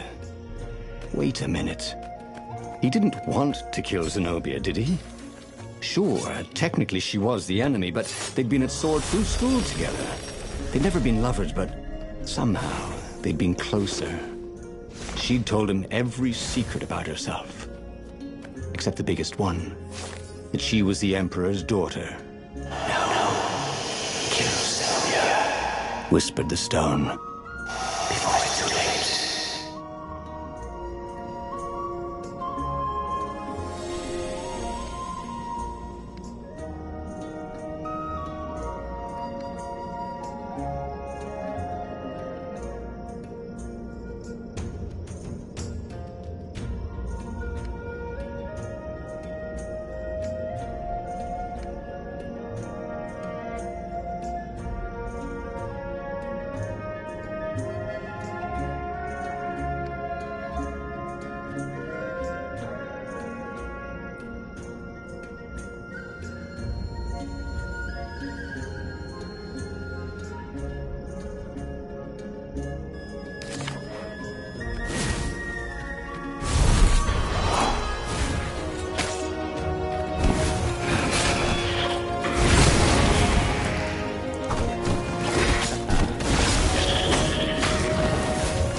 Once, Reynardo had been to a dungeon where all the chests were locked. It was awful.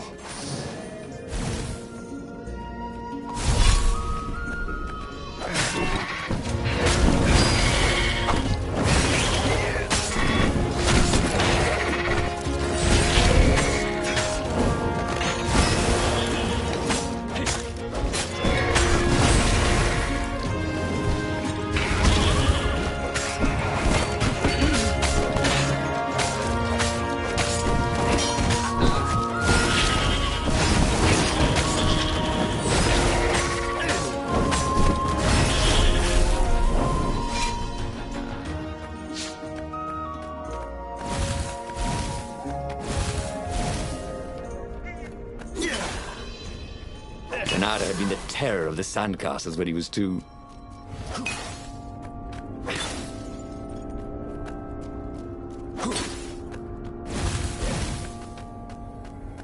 You almost never saw wild gogglers together like this.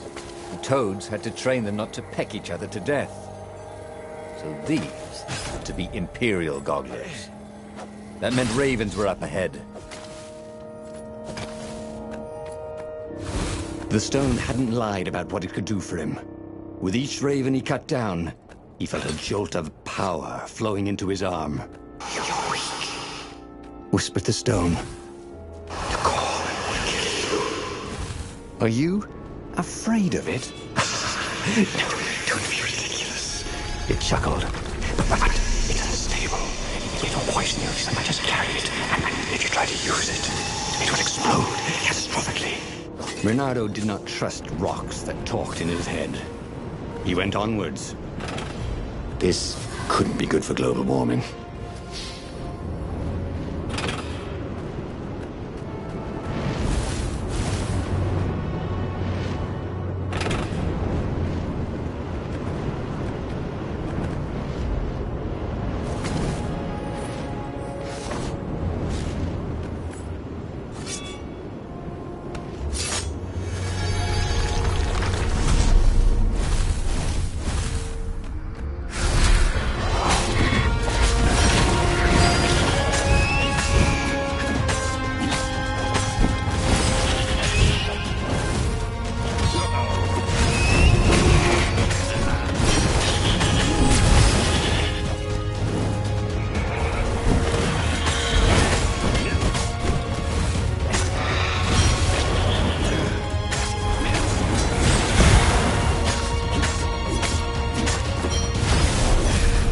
Already, Renato knew more than he ever had. But about what?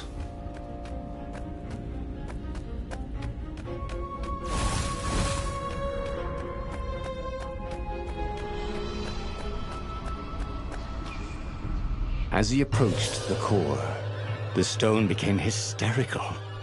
"No! It's too much power! We'll rip a hole in space and time!" He had a sudden vision of plunging his gauntlet into the core and dying in anguish.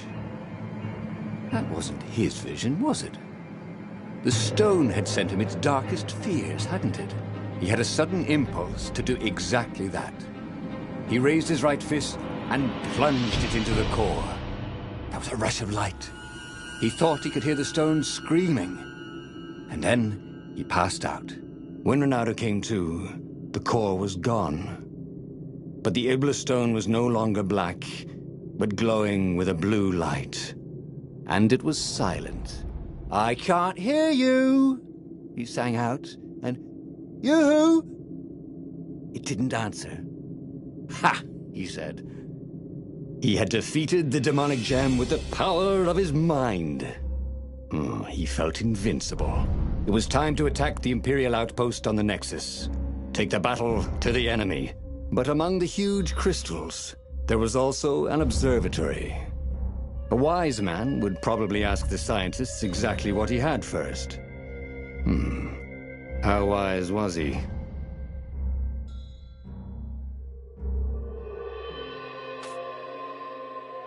As the Farfarer sailed towards the Nexus, Renato wondered if the core had been created to silence the stone, or even to feed its hunger. Honestly, he didn't care. He felt terrific, and he appreciated the quiet inside his head.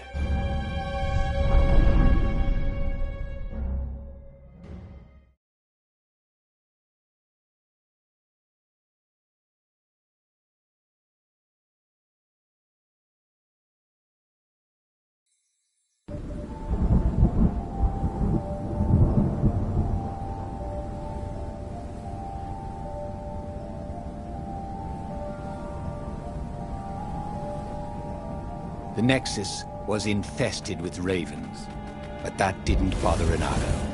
With each death, the converted Iblis stone in his gauntlets glowed brighter, and he felt stronger. Wow. He was getting a bit bloodthirsty, wasn't he? Well, he wasn't worried. He was a warrior. They're supposed to be bloodthirsty.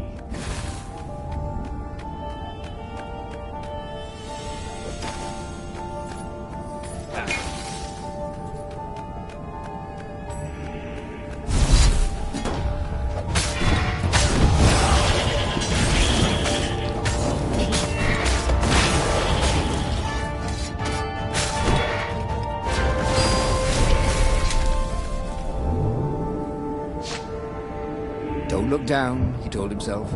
Don't look down.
The core, absorbed in the stone, was doing its job perfectly.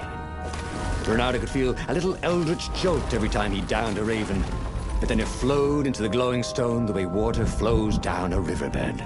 It all felt perfectly natural, as if all his life, this was what he had been meant to do.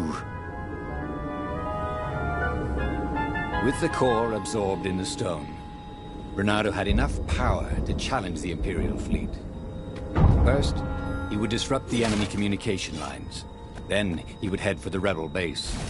From there, the rebellion would launch its final attack.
Bernardo tore through the last remaining guards at the outpost like hot coffee through snow.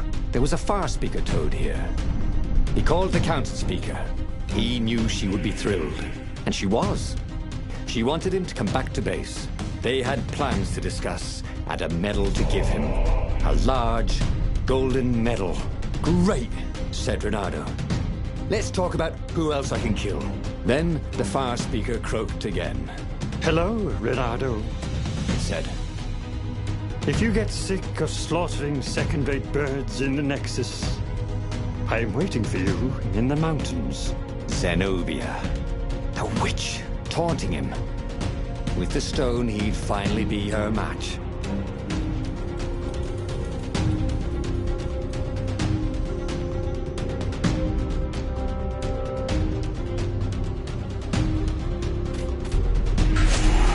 Zenobia was taunting him. No doubt she hoped to lure him into a trap, but it didn't matter, did it? He could fight his way out of any trap. He was invincible. This was gonna be fun.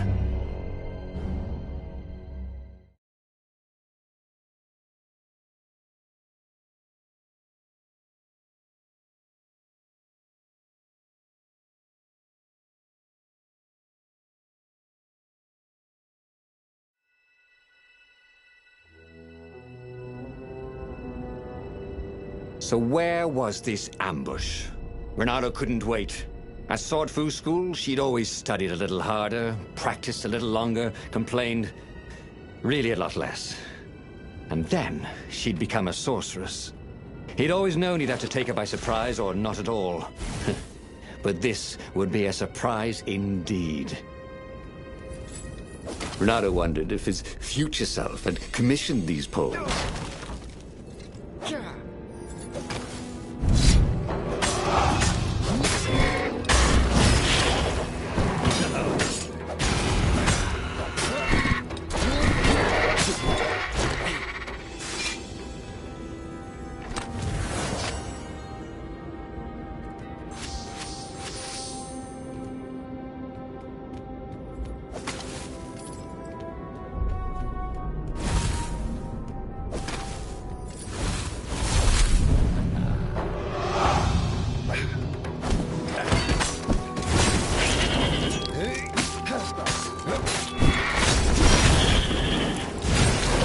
Trying to teach you how to fly.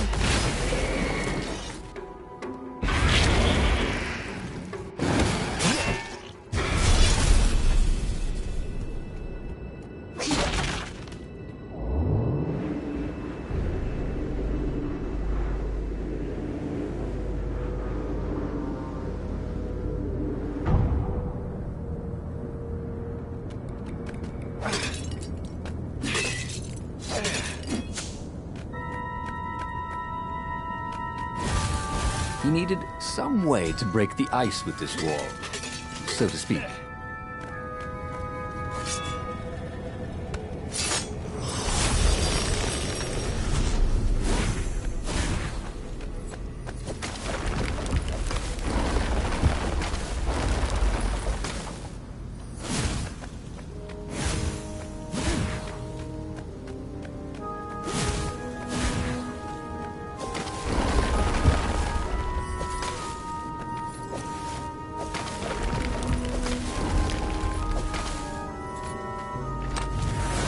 This one contained nothing but unmatched gloves. And something more useful.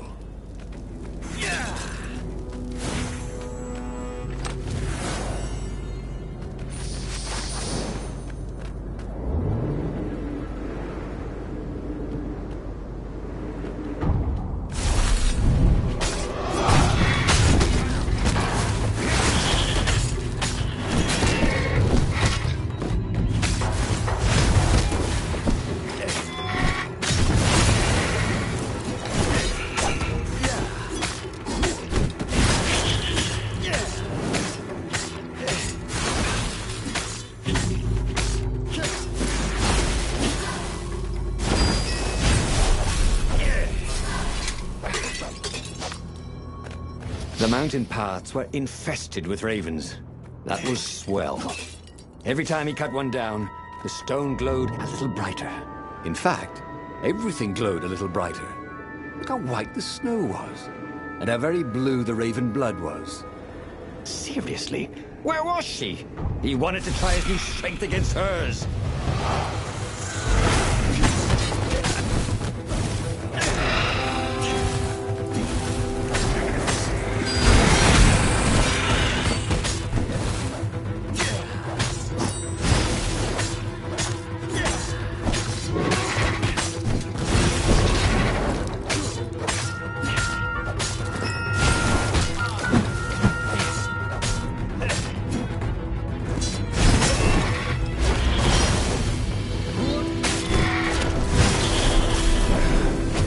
Ready to become faster, stronger, bolder.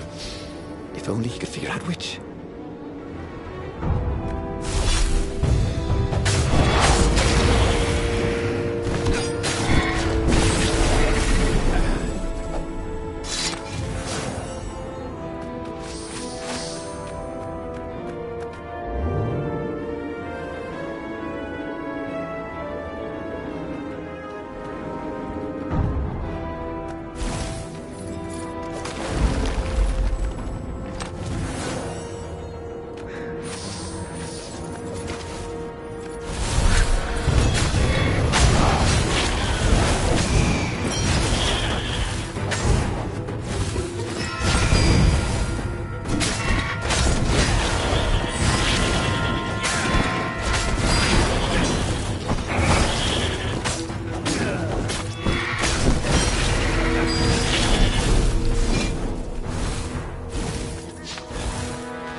the artisans he was creating employment for. Truly, he was a job creator.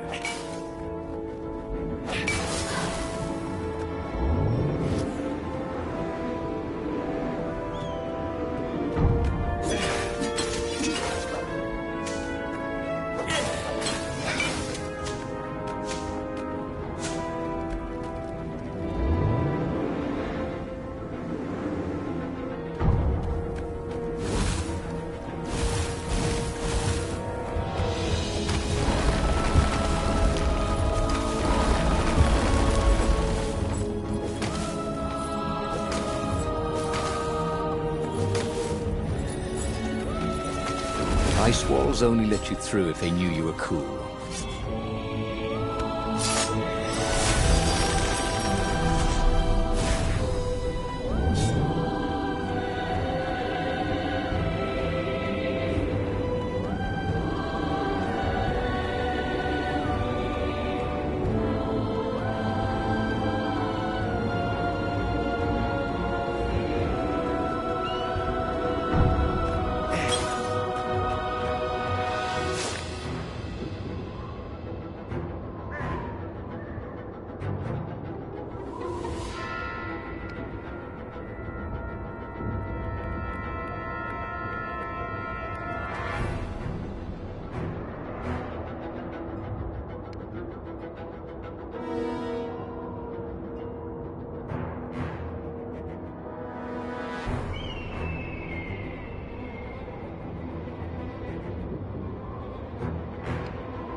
See? With enough leverage, you could go anywhere.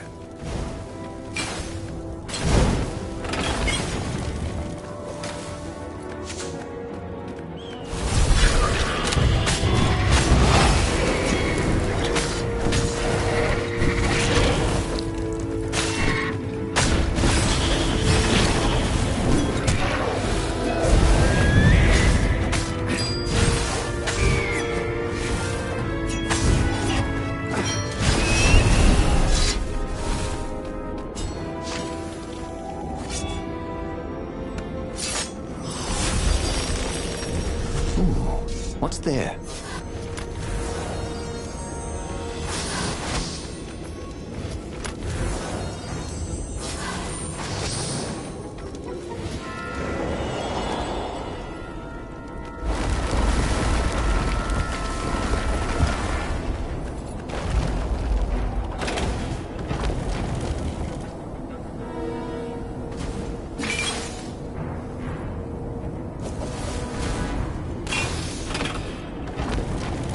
Don't look down. Renato felt antsy. He'd found a source of great power. But instead of joining with the rebels, he was on a fool's errand the Emperor's daughter had sent him on. The rebels were preparing a last-ditch attack against the Imperial fleet, counting on Renato to show up in time. Would he be too late?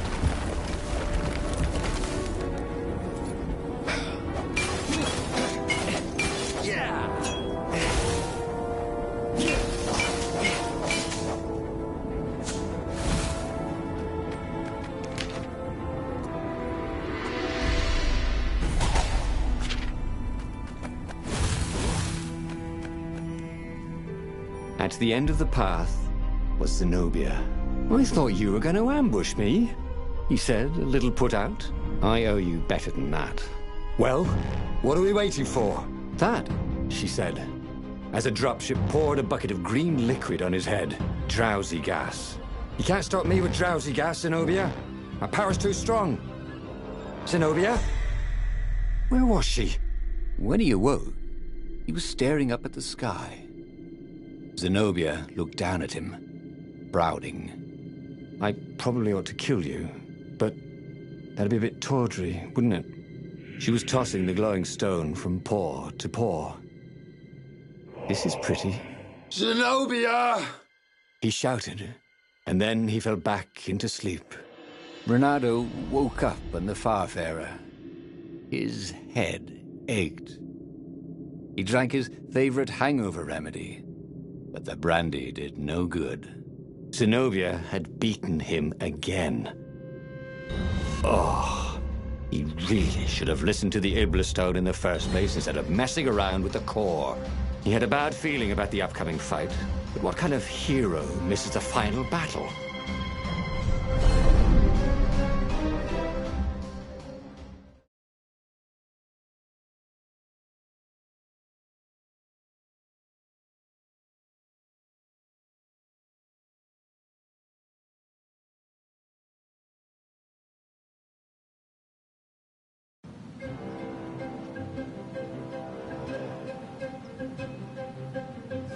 Renato was bruised and tired. He wasn't looking forward to killing ravens. Didn't even seem scared. It felt like a chore, like sweeping the practice room at Swordfu School, which he'd done his best to leave for Zenobia whenever he could. What would she do with the glowing Iblastone? That should terrify him, shouldn't it? But he just felt dull and stupid as he carved his way towards probable doom.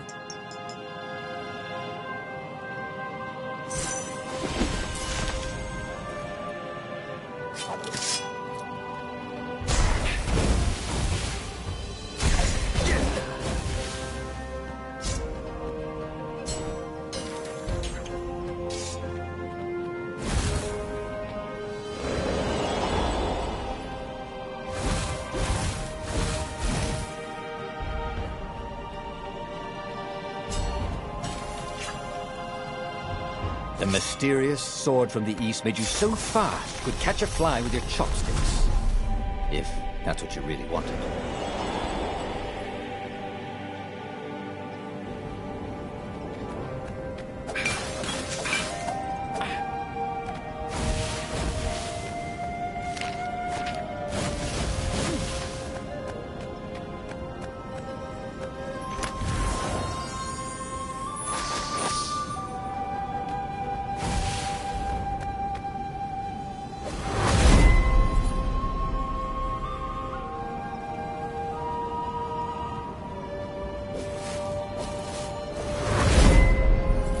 He wished there were more pylons he could use the hook on.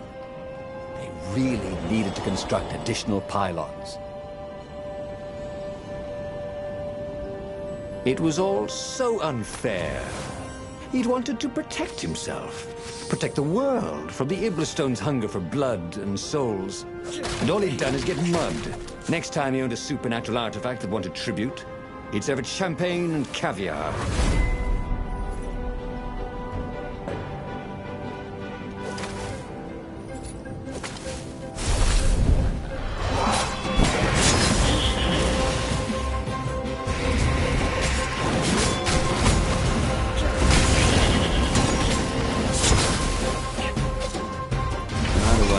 Laundress was going to get all these bloodstains out of his tunic.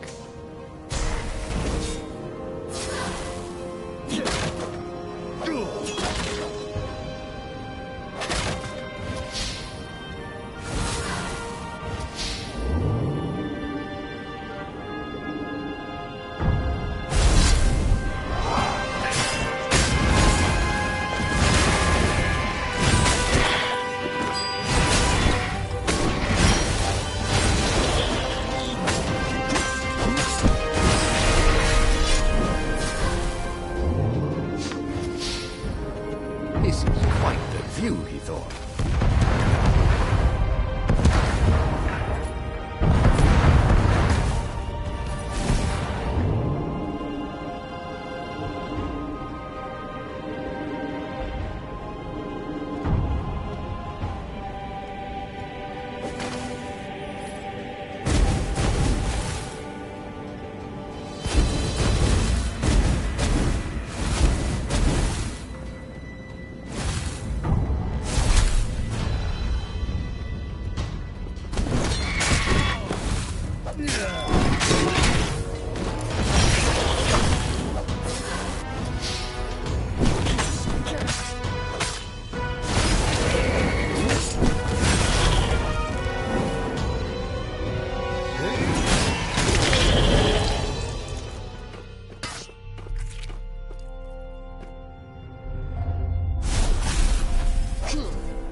Zenobia was cleaning blood off her sword and weeping.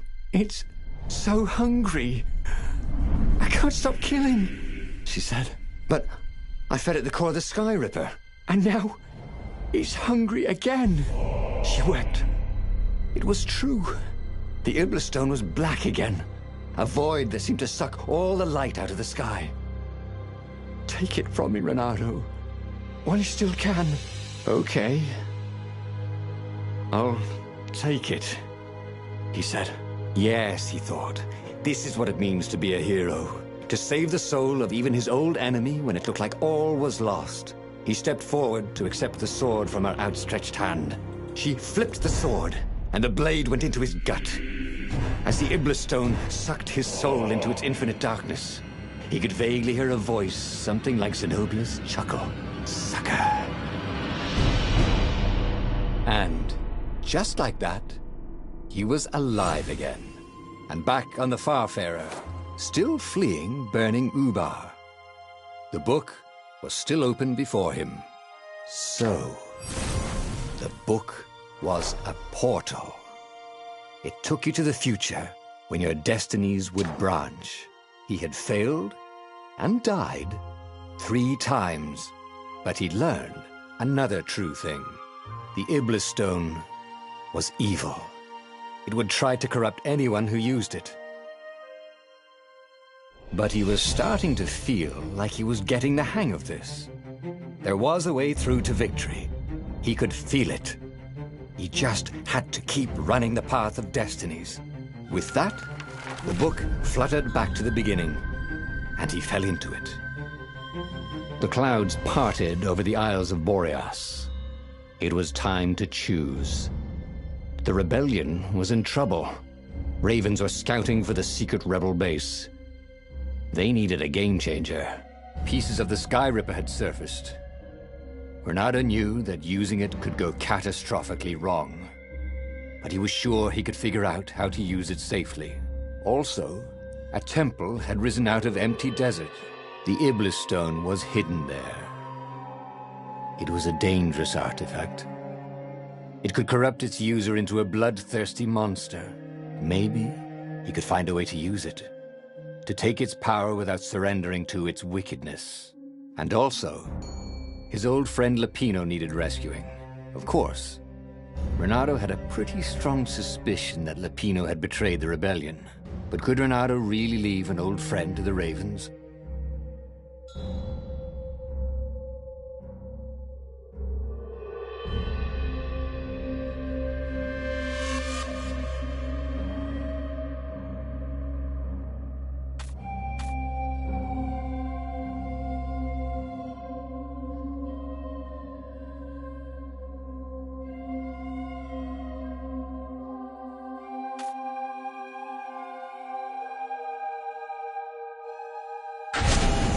Every child knew about the Sky Ripper. The Transcendent Emperor had buried its pieces deep. And then, this Emperor's horrific sacrifices had brought it back to the surface. Renato wasn't exactly sure how to use the legendary weapon. But surely, there must be some way to do it without provoking another catastrophe. Had he, somehow, summoned the long-lost components of the legendary weapon out of the deep places of the Earth? It was more than Renato could fathom. But if he could find a legendary weapon, he would use it.